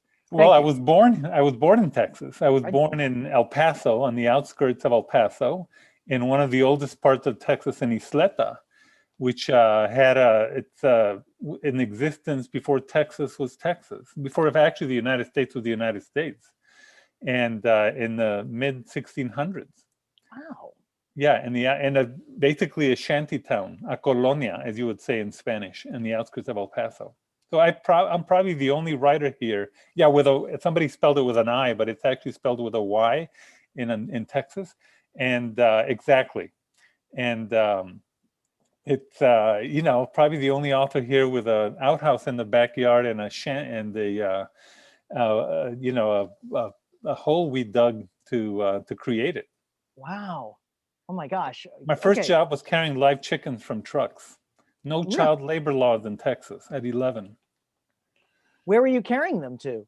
A poultry farm. They came in 18-wheelers. You had to grab them by the chicken legs, and they would peck the hell out of you and poop all over the place. And I wrote a story called Punching Chickens in my first book, because you had to punch them into the cage. And the chickens were fine, but we did this as 11, 12-year-old kids. I think we got paid $10 or $12 for the whole day. Are you sure the chickens were fine? The chickens were fine, but you want to know where chicken McNuggets come from? Well, I'll tell you. Go to these gigantic warehouses with thousands and thousands of chickens, and all these kids just getting them and grabbing them and bringing them from cages and trucks into the warehouse. So it's a horrible, disgusting job. But if you survive it, I think it teaches you to work hard. Well, yeah. Yeah, I mean, I suppose it's just like writing. Right, exactly. Exactly like writing. Exactly like writing. So the first of the three questions then is, so yeah, what is a library memory of yours? Well, I mean, I, as a kid, loved, was a chubby, Chicano on the border who loved to read, and there was no public library near me. So I would bike down Alameda, which was the main thoroughfare, and about 15 miles to spend time in the El Paso Public Library as an 8th and 9th grader. And I would go and just spend my Saturdays and Sundays there. I would spend it with my grandmother, and she would tell these great stories of the Mexican Revolution. She had shot and killed 2 men who attempted to rape her. So she was this tough as nails older woman who didn't take crap from anybody. And I loved her stories, so she got me into oral storytelling. And then I would go to the El Paso Public Library and read people like Rudy Anaya and S.E. Hinton. That was then, this is now, in The Outsiders. I mean, that was basically my neighborhood, except that instead of Oklahoma, it was all Chicano and Chicano gangs. So that was my life. And that's when I started getting into reading and writing. Yeah, that's amazing. And you have a library named after you, don't you? I do. Then what happened later in life, in 2014, the El Paso City Council voted the Sleta Public Library to change it to the Sergio Troncoso Public Library, the branch library. So I have a branch library named after me. And it's actually really cool. It's one of the largest in the El Paso system. And I go there, and I also started I give money to kids to read. So every year I go back in December, and I started the Troncoso Reading Prizes. And so I pay kids in grade school, in middle school, and in high school, and whoever reads the most books in a 30-day period, and they report to the librarians that they're reading their books and reporting, and they have to write little essays for them. I go and I hand them cold hard cash, and I fly in from New York, and I give them free copies of my books. And I'm trying to encourage kids along the border to read and love literature just like I did, because it made such a difference to my life. Oh my gosh. So I love I've that. been doing that. That's this year is my 6th year doing the Troncoso Reading Prizes at the library named after me. Oh gosh. So we all have to encourage the next generation. Yeah, no, we do. I just I'm just feeling kind of emotional, so I just really appreciate that. Well, you gotta give back. That's my feeling. You gotta give back to the community you came from, and you can't ever forget where you came from. Yeah, but you can. That's, I think, is why I'm getting emotional. It's like you can, and you're right that you've got to, but a lot of us don't. And in a time when I think so many of us, the temptation of cynicism and the temptation of just sort of compartmentalizing hope over there somewhere, and sort of feeling like there's nothing we can do, is just sort of ringing in my ears. And so when I'm hearing what you're doing, the actions you do, that I need that. These kids remind me of who I was, and so for me, it's about just basically getting them to read and to love books, and to meet me and say, look, I'm just a guy from the neighborhood that ended up over here in New York, and I love I love El Paso, I love Isleta, and I love the border. It's what taught me everything I know, especially working hard. Working until you drop and doing it again, and getting up and doing it the next day. That's the Mexican in me. Wow. Okay. Well, and I'm proud of that. Yeah. All right. So I mean, like you said, it is just like punching chickens into a cage. Like, yeah, just gotta keep working. And sometimes that story is gonna crap all over you. Right. Absolutely. Absolutely. Yeah. Last question. Second question. What is the weirdest writing or reading habit that you have? Well, I don't, I don't have, I mean, I guess the weirdest thing is I always write my first drafts in pencil and on a yellow legal pad, because I feel it slows me down. And so it's just sort of, instead of doing it on the computer where I kind of do it too fast and like writing, I always write in pencil that first draft to slow my writing down. And so I don't know if that's weird. And I read a lot of poetry. I actually read probably a lot of poetry and a lot of philosophy. And I don't know if a lot of writers do that, but I love German philosophy. So, and a lot of my stories are kind of philosophy and literature combined. Yeah, that's so cool. All right, and last question: who's a writer like this week that, from any time in history, anywhere in the world, that you would just love to be able to just hang out with for a while? George Saunders. Without question. And he's a contemporary writer, but he has this kind of working class background. And I love his characters. I love his humor. I don't think I'm even a tenth as humorous as he is, but I love his humor. And sort of these kind of hapless working class guys that have a weird look on the world, like, carrying live chickens from trucks and punching them in the cages. Yeah. I think George Saunders would understand me. Yeah. Well, he's nearby, right? You guys are not too far away from each other, right? I gotta go knock on his door and hope he doesn't shoot me. I would be surprised if he did. That would make the front page news. That would be quite the thing. Okay, so what are you going to be reading to us tonight? So I'm going to read from a novel, Nobody's Pilgrims, and it's these two 17-year-olds, Turi, Arturo for short, but Turi and Arnulfo, who basically hitch a ride with an old guy named Juanito. And they find out as they're going cross country that Juanito is probably carrying illicit drugs or something in his truck that's illegal. And so this is the end of a chapter in which Turi and Arnulfo have a plan. Okay, I'm super excited to hear it. Sergio, did I mispronounce your name at the very beginning when I first introduced you? I think it was perfect. It's perfect. That has never been the case. I mispronounced so many things. No, you did it great. Okay. Sergio Troncoso, ladies and gentlemen, I can't wait to hear it. Make a noise as if you are the chickens of the universe right now, flapping, not because you're fearful, not because you're being held by an 11-year-old, but that you're so excited to be in the hands of a master. And squawk your little heart outs. All right, so here it is. Through the windshield, Turi throws a sharp glance at Arnulfo crouching behind the dashboard as he walks briskly around Juanito. Does Arnulfo not notice that both truck doors are locked? Did he lock them on purpose? Arnulfo's lips are a straight, indecipherable line above tiny black eyes following Turi's every step. Heard a growl in the bathroom. Noises. An animal, maybe, Turi says, sinking quickly, almost to the driver's side.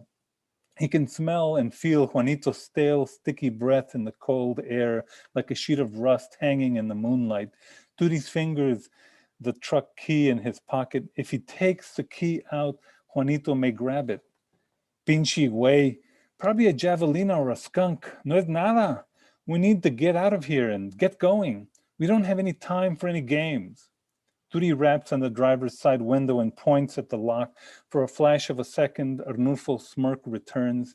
Turi gives Arnulfo a look. Turi imagines an invisible hand reaching through the glass and strangling his friend Arnulfo. As soon as Turi hears the lock pop open, he turns around, Juanito less than 2 feet away, and shoves the old man with all his might and weight into a little ditch next to the curb. Hey, you son of a bitch!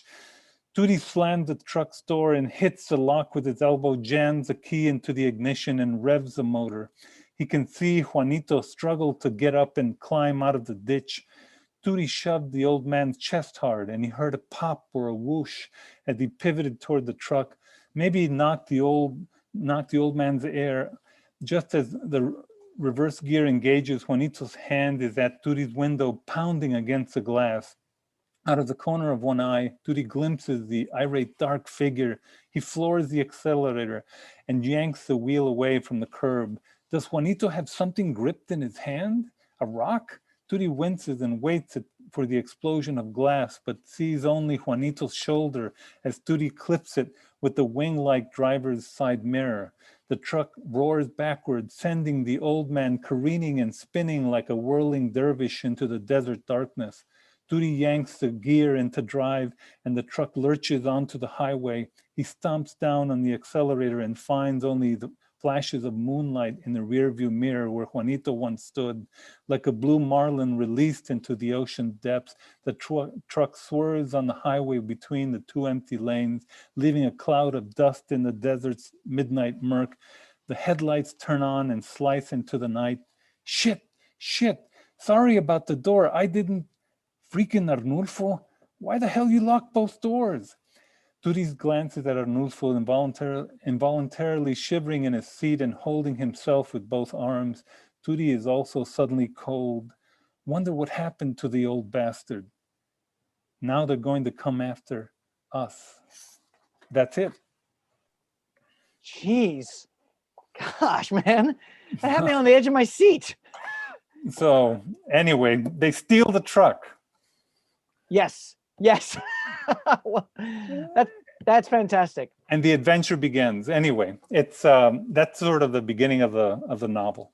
Oh, well, that is great. Oh, that's fantastic. Oh, I just love it. I love all the stuff that you're doing and the stories that you're telling. I always find it exciting. I always find it exciting when writers are living lives as wonderful as the words that they're writing. Like, and they're writing with a sense of adventure, and they're living with a sense of compassion, and both those bleed into each other. And it seems that you're a picture of that, and that just. And we have to make a difference in the world. That's what I feel. I think if I'm about anything, that's what I'm about. Yeah. I got to say, it's an interesting thing. As we were leading up to tonight, I was just sort of like, okay, I'm stressed out and I haven't slept much, all the different things. And I was like, okay, this is this book festival and Writers League and all these different things. And I was remembering of the power of books and the solace of stories. How many times am I like, I'm scared, I'm tired, I'm unsure, I'm just filled with anxiety or whatever it is. And how many times I've gone to a book, sometimes just a physical, like I don't even read it, I just cuddle with it. I think you're right. We do. We need to affect the world. Well, and books inspire us, and can get us to stop looking at the election result a little bit. Yeah, that's a good thing. I'm gonna let you choose which of the phrases, because of course I'm choosing a phrase that might be the title of tonight's One Page Salon. We already have life as you know it is going to be different, or we might have newfound gravity. From your selection, I was either going to choose, there's a bunch I wrote, I was either going to choose a sheet of rust, midnight murk, or the chickens are fine. Which do you think might be the possible title? I would say the chickens are fine. The chickens are okay. The chickens were fine. Frankly, the chickens had, were crapping all over us and grabbing our thumbs, and we were just trying to survive the chickens. You notice nobody asked, were the kids fine? Were the 11-year-olds who were carrying these goddamn chickens, did they survive? Well, clearly, look, I'm looking at you. You're fine. But I did. I can't call up any of the chickens. I'm sure if I try to find a chicken that you held, I don't think I can find it. It's probably already eaten, a chicken McNugget. All right. Ladies and gentlemen, please give it up for Sergio Troncoso. Thank you so much again for being here. Thank you, Owen. Okay, well, we are, I believe, down to our final reader of the night. And I just want to say once again, thank you guys so much for being here and all the cool things. I see you, Becca Oliver. I know you've got more trivia. There's one more door prize, right? But I just also want to just say thank you over the folks who made this happen. The Texas Book Festival, the Writers League of Texas, the Texas Center of the Book, the Texas State Library and Archives Foundation, just all these great people and great organizations, Rebecca Manley and Matt Patton and even Becca Oliver, just doing really wonderful things that are celebrating books and inspiring people. Okay, Becca, you got some trivia, yes? We have one more Okay. trivia question. Okay, I'm getting ready to type. Okay. Speaking of El Paso, a resident of El Paso, he was the first Latino writer to ever win the Penn Faulkner Award for fiction for his collection Everything Begins and Ends at the Kentucky Club. Dun, dun, dun, dun. Oh, it's music now too. Yeah. He was a keynote speaker at our conference a few years ago. He also writes books for young readers.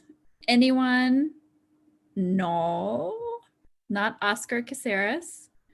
Yeah. Oh, Sergio, you can't win though. Well, you can. You're a winner.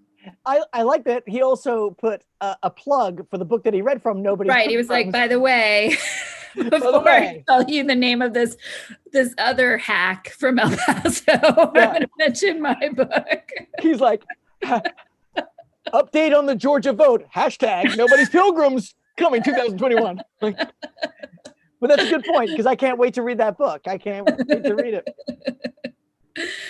All right, we're gonna give it we're gonna go ahead and give it to Natasha, who gave the full name as well. Benjamin O'Lear-Sens, amazing writer who has done a lot of great work, and we're happy to call him a Texas writer. So thanks, guys. Thanks for the trivia fun. Let's move on to our final reader of the night. I like that Sergio said he was going to give me his prize, but I all I'm just hoping for is a galley of the book now. That's of Nobody's Pilgrim. That's I kind think of my hope. hanging out with you is prize enough. Would be yes. Right. In a way, as he talks, I just feel like a chicken in his hands, and like he is carrying me to paradise. Like I've been on the truck, but lead me to the next. Right. You're just pooping. Well, out of excitement. That's. Yeah. All right, well, let's move on. Yes, let's move on. I think is a really good call. It's our final writer of the night, and really very, very excited. Also, the recipient of the Texas Writers Award at this year's Texas Book Festival. Super exciting that we were able to have him. I'm a fan, and he scares the hell out of me. His writing scares the hell out of me. I'm sure as a person, he's very nice, but is the author of like over 20 novels, a bunch of short story collections, some novellas, and some comic books. Was a recipient of a National Endowment of the Arts. He's won a whole bunch of different awards in the horror and everything, and all kinds of different things. Got a cool call out from Bloody Disgusting for his novels, and you've probably heard of The Only Good Indians, which is getting all kinds of praise, and Night of the Mannequins, which the New York Times was just raving about just last week, and Mongrels. Please give it up for Stephen Graham Jones. Hello, everybody. Hello, thanks for having me, Owen. Yeah, thanks for being here. You're in Colorado right now, is that right? I am. I'm up in Colorado. Yeah. That's cool. Oh, so what is your connection? I was wondering, what's your connection to Texas? Oh man, I always think that your home is the place you've bled into the dirt the most. And Texas is definitely where I've bled into the dirt the most. I've bled a lot in Colorado and Montana, but I bet I've bled 2 bodies worth of blood into Texas. I was born in West Texas. Greenwood is where I grew up. And actually, that poster y'all had, that holding image you had before this all started of that woman riding that bucking horny toad, Yeah. I've got, I don't know if you can see it here. I keep a horny toad by my desk. My gosh. He's made of glass, but his tail breaks off all the time. And I know, I'm from Texas. I keep all my flash drives in a truck, in the bed of my truck. So well, you know how we are with our flash drives in Texas. Yeah. But when earlier you were talking about the Wimberley Rotary Club, I used to live in Wimberley. I was the first graduating class of Danforth Junior High in 8th grade. How about that? Yep. That's really cool. Oh my gosh! I've lived all over Texas, man. Like there's more towns than I could possibly live in a lifetime, but I've lived in a whole lot of them. That's great, man. Well, I'm really glad that you're here virtually at the Texas Book Festival, and everything. I know it's been really cool. Actually, it's been, I think, like part of it was like October. There's a kind of a fresh appreciation of scary stuff. Mm-hmm. But I just loved every time I would come across your name somewhere. I'm like, yes, more people be talking about how great this guy is. So it's been really wonderful to see Thank more you. and more people just so excited about your work. Thank you. Well, thank you for doing this from in front of a Halloween 4 poster, man. Yeah. Yeah, I do. I love all of them, but that one particularly is close to my heart. Yeah. And is that a Blood Feast poster? I can't read it. Is that Oh, Blood? nice. Yeah. I wish it's my movie, Blood Fest. I made a movie Oh, called Blood Fest, but Okay. it sounds like Blood Feast. Herschel Gordon Lewis. Yeah. I'm very well. I should know, but yeah, The Godfather of Gore, man. Yeah. Godfather of Gore. Ooh-wee. So some really good stuff and some really different stuff. Yeah. I need to see Bloodfest. I don't know about Bloodfest. I need to have that in my head, you know? Yeah. We should actually, I tell you, doing a little research before tonight, you and I have worked with similar producers for some stuff. Nice. So we'll talk another time about that. But yeah, our work has crossed paths in weird ways in the film side of stuff. Yeah. Well, let me ask you your 3 questions, and we'll go forward with that. Okay, your first question. What's a library memory of yours? You know, in 1997 or 98, I was working at a Texas Tech library. I got the job specifically because my wife was pregnant and we needed to have health insurance, you know, because kids are expensive. And so I got on there long enough for my health insurance to kick in, had my son, and well, my wife had my son. She did all the hard work. I didn't, you know, but one of my clearest memories of my whole life is coming up to book cataloging, which is where I worked, and bringing like my 3-day-old son and showing him off to everybody in all the cubicles. And that's one of the memories I treasure the most in the world. That's great. Okay. Becca said it in the chat. I'm a little, I think because of lack of sleep and everything and anxiety, and I'm just emotional. So I think anything's going to get me now. Let me ask you next question then. What would you say is one of your weirdest reading or writing habits? Probably a writing thing that if I'm, you know, cooking along, having a good time, and I accidentally, like, I'm spelling jaunt, and I do J-A-U-N-N-T instead of J-A-U-N-T, so there's 2 N's by each other and there shouldn't be, then my job immediately becomes to identify which of those N's is the interloper, which of them is the settler, which of them belongs, and which of them is trying to encroach. And so then if I can get there fast enough and kill the interloper, then the word is safe and the whole sentence it's in is safe. And this becomes really hard on revision because it's been so long, I can't remember which one was a mistype and which one was intentional. And so I have to like go on instinct and trust that I'm helping like the karmic value of this text by killing the interlopers. Oh my gosh. So like editing for you is like John Carpenter's The Thing. Yes, it kind of is. I do a blood test on everything, man. Yeah.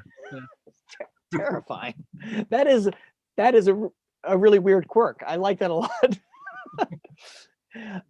Okay, next question.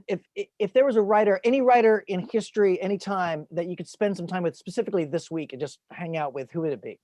You know, you said we can't double up, so I won't use the same person. But my first instinct was like Kelli Jo Ford. I was going to say Louise Erdrich. You know, I've got to hang out with her one time at the Library of Congress, but it wasn't long enough. I think she's one of the most important writers we have, and I would love to hang out with her. But since I can't choose her, I will choose James Welch. He's a Blackbeat writer who passed, I guess, 3 years after my first novel. So I couldn't call him up and say, hey, you know, or I probably could have. He's a pretty decent dude, I hear, but I didn't have the nerve to call him up and say, hey, you know, so I never got to talk to him. And I really missed that I didn't get to. Yeah, that's a good one. I appreciate that. I've actually got one other question for you that I didn't ask the others. Earlier today, you know, I kind of came outside after I write in a shed. This is like my writing shed. It looks like you're seeing the best angle of it. The rest is like lawnmowers and weird crap. And I think it's going to be, I think, you know, they were talking about literary landmarks in Texas. Pretty good idea, the shed. Yeah, but my wife was like, you're stressed out, you're freaking out. You know what you need to do after the Texas Book Festival One Page Salon tonight is just come on inside, chill out, and watch a horror movie. And I was like, yes, watch a horror movie tonight. That's a good idea. I get my mind off. So if I'm going to watch a horror movie tonight, what do you recommend that I watch? And you're a horror fan, so you've seen everything. You know, I've seen a lot, but I don't mind rewatching. But how about, I'll give you one that you might not have seen. And it's actually a double shot. It's 2 movies. It's 1 and 2. It's Reeker and Reeker 2. Do you know? Yeah. Yeah, you know those? I know those, but I have not seen them. Yeah, they're good. I think they're good, man. Yeah, yeah. Oh my God, hang on. I can hear my dog yelling, so I'm gonna make sure that they get the dog. That's great. Okay, that's should I watch both of them? I like them back to back. Yeah, man. All right. Well, it's gonna be a late night. Yeah, they're kind of like Halloween 1, Halloween 2, or Halloween 1 and Halloween 2018, or let's see, Descent and Descent 2 do that as well. You know? Yeah. I love Descent. Oh my gosh. Ooh. Yeah. Okay, what are you gonna be reading to us tonight? I'm going to read to you from a novel that I've sold. I don't have a date for it coming out. It's called right now Killer on the Road. The other day, I was going between here and there somewhere, and I thought of a better title, but I don't remember if I wrote it down or not. So maybe it'll come to me again. I don't know. But right now, it's called Killer on the Road. Well, maybe we'll guess it as we're listening to you read. Maybe we'll go like, we got it. It came to us. Yeah. You know, as for setup, this is pretty early in the novel. All that's happened so far is one guy picked up another guy on the interstate in the rain, and he bit his finger off and then ate it like a buffalo wing. And so now we're cutting to someone else, you know? Yeah. I'm hooked. I'm hooked already. Okay, so ladies and gentlemen, wherever you are, I want you to be screaming as if you're running from all the devastation of hell, from all the different horror things coming at your way, but you're more excited about what you're running to, which is the sweet embrace of narrative from Stephen Graham Jones. Thank you very much. There might have been a better way to do it, Harper knows. Also, she could have packed. And just spitballing, but what if she'd thrown less of her mom's precious collector's plates across the living room? What if she hadn't lifted the couch up by one end and, in trying to send it flying after the plates, jammed it against the ceiling? No way was she taking back what all she'd said, though. On Harper's list of things she hates now and always will, forever amen, around number 6 or 7 would be people simpering back after a big blow-up, saying how they didn't really mean to say that. What they mean with that, actually? It's not that they hadn't meant to say that. It's that they got pissed enough that they said what they really meant, and now kind of wish they could reel that back in. Do you mind? Can we all just forget, pretend that never happened, keep moving forward? No, Harper tells them in her head. No do-overs, no take-backs. As of 2 months ago, graduation, she's 18. It doesn't have to play nice anymore. Granted, there's her little sister Meg to keep in mind, but had Harper had anybody watching out for her when she was in 7th grade? No, it was just and only her, 24/7, and she made it through, not completely unscathed by Mom, but she wasn't a smoking husk either. Not yet, anyway. But she could have packed. When her mom disappeared back down the hall, came storming back up with Harper's laundry to throw at her on the porch, yeah, it wouldn't have been terrible to have held on to some of those dirty clothes. But it had felt so good, too, hadn't it? Flinging it all over the front of the house, screaming how this was a clean break, that she didn't want any reminders of this place, that she didn't need any of them, this podunk shit-kicker town wasn't going to hold her back anymore, that she had better opportunities anywhere than this, that her friends were real family anyway. That last part, Meg hadn't been listening, had she? Harper could number her friends on one hand, and of them, 2 of them had zipped their sleeping bags together and taken off for Yellowstone to work for the summer. One of them was blasting off for college next month, and the other one, her many times ex, Dylan, they weren't exactly talking and probably wouldn't be until the 10-year reunion, which Harper did not plan on attending, so there. In 10 years, she was going to have a room above a bar in Seattle or Los Angeles. Her right arm was going to be full sleeve, her left arm waiting for her 30th birthday, and she was going to wear mostly leather vests, keep her hair always pulled back unless she was playing pool and didn't want the night's mark seeing her eyes. Her mom wasn't going to have any idea where her daughter was either. Guaranteed. Thank you. Man. All right. I am super excited about that too. Okay. So 2021 is when that's due out. Yes. No. Let's see. What is this? This is 2020. No, I've got another novel out in 2021. So this will be 22, 23. I don't know. Okay. 24. I don't know. It's sold already, but when it does come out, we don't know if it's going to be called Killer on the Road or something else. No, yeah, something else. Who knows? It'll probably be, maybe it'll be something with killers and roads, probably. I don't know. Okay. I'll put that in my Google alerts. Yeah. Killer and roads. That was fantastic. I really love that. Thank you so much. And of course, I went ahead to choose, and in a minute, we're going to get everyone to vote on the possible name of what we're going to be naming tonight, the One Page Salon for tonight. And I was like, oh, so many good phrases in there. But what I wrote down that I thought might be a really cool one to call tonight is Not Completely Unscathed. Oh, yeah, cool. Not Completely Unscathed. Cool. Well, thanks again for being here, and congratulations on winning the award. I really appreciate you sharing a sneak peek into this new book. Keep it up. Keep giving us nightmares. It is helping us. Thank you so much. Thanks for having me. Stephen Graham Jones, ladies and gentlemen. So that brings us to the end of the night. We've had such an incredible lineup of readers tonight. We're going to bring back Becca in just a minute as we name tonight. But I mean, right now, as you're just sort of applauding with your heart, I just hope your heart is clapping. I think that's a healthy thing for a heart to do. But Kelli Jo Ford and Felita Hicks and Sergio Troncoso and Stephen Graham Jones, just amazing.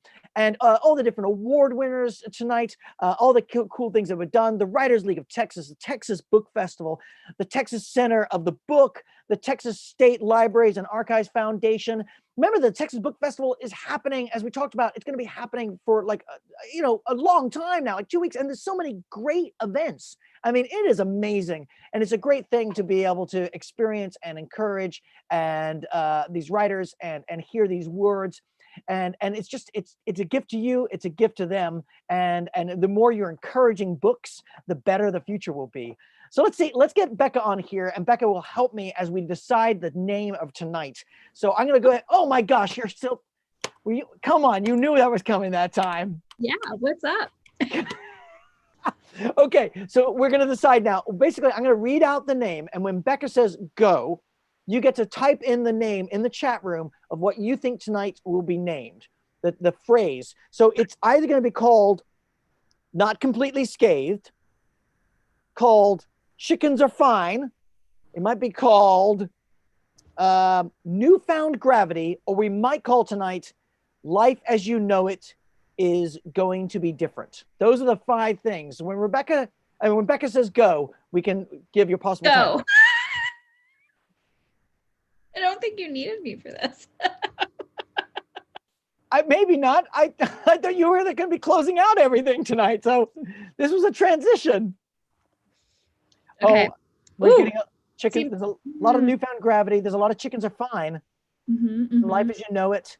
Yeah. Gravity. Yep. Oh, this is hard. Yeah, the chickens are fine. I mean, I think the chickens are winning. They're more than fine. They're more Chickens than are coming into the lead. Yeah, you're right. I mean, we could combine it. So we could combine it of like newfound chicken. I think that's a good one. Chicken gravity. What about the gravity? Yeah, like chicken gravity. Or what? I really liked the first one. Remind me. Life as You Know It is Going to Be Chickens. Life as You Know It is. How about Dear Chicken? Life as You Know It is Going to Be Fine. We could combine them all. Let's see. We could be like,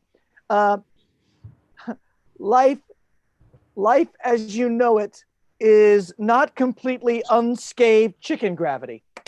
No, don't do that. Okay.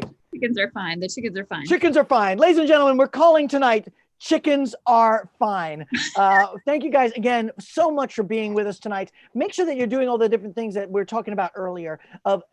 Even if you're reading, that is an act of generosity because you're letting someone else's story into your heart. When you're buying a book, then that is an act of generosity because you're supporting people who write and make books. When you're going to these events, that is an act of generosity because you are just spiritually feeding all these. Let's bring back all our different writers that were here tonight and we're able to read to you tonight. Thank you guys so much once again. I think we got everyone except Sergio. I don't know, maybe he didn't want to come. Oh, he's back. Okay, great. Thank you once again, guys, so much for joining us tonight at the Texas for this Texas Book Festival One Page Salon, brought to you by all these cool different people. And once again, give it up for Kelli Jo Ford, Fahita Hicks, Sergio Troncoso, and Stephen Graham Jones. I'm Owen Egerton. That's Becca Oliver. You're freaking wonderful. Have a great evening. Thanks, guys. Have a great night. Thank you to so much for Kelsey, having me. thank you to Evan, thank you to Rebecca and everyone else who helped run the show. So thanks, guys. Thank you. Good night. Thanks, everyone. Bye. Good Bye.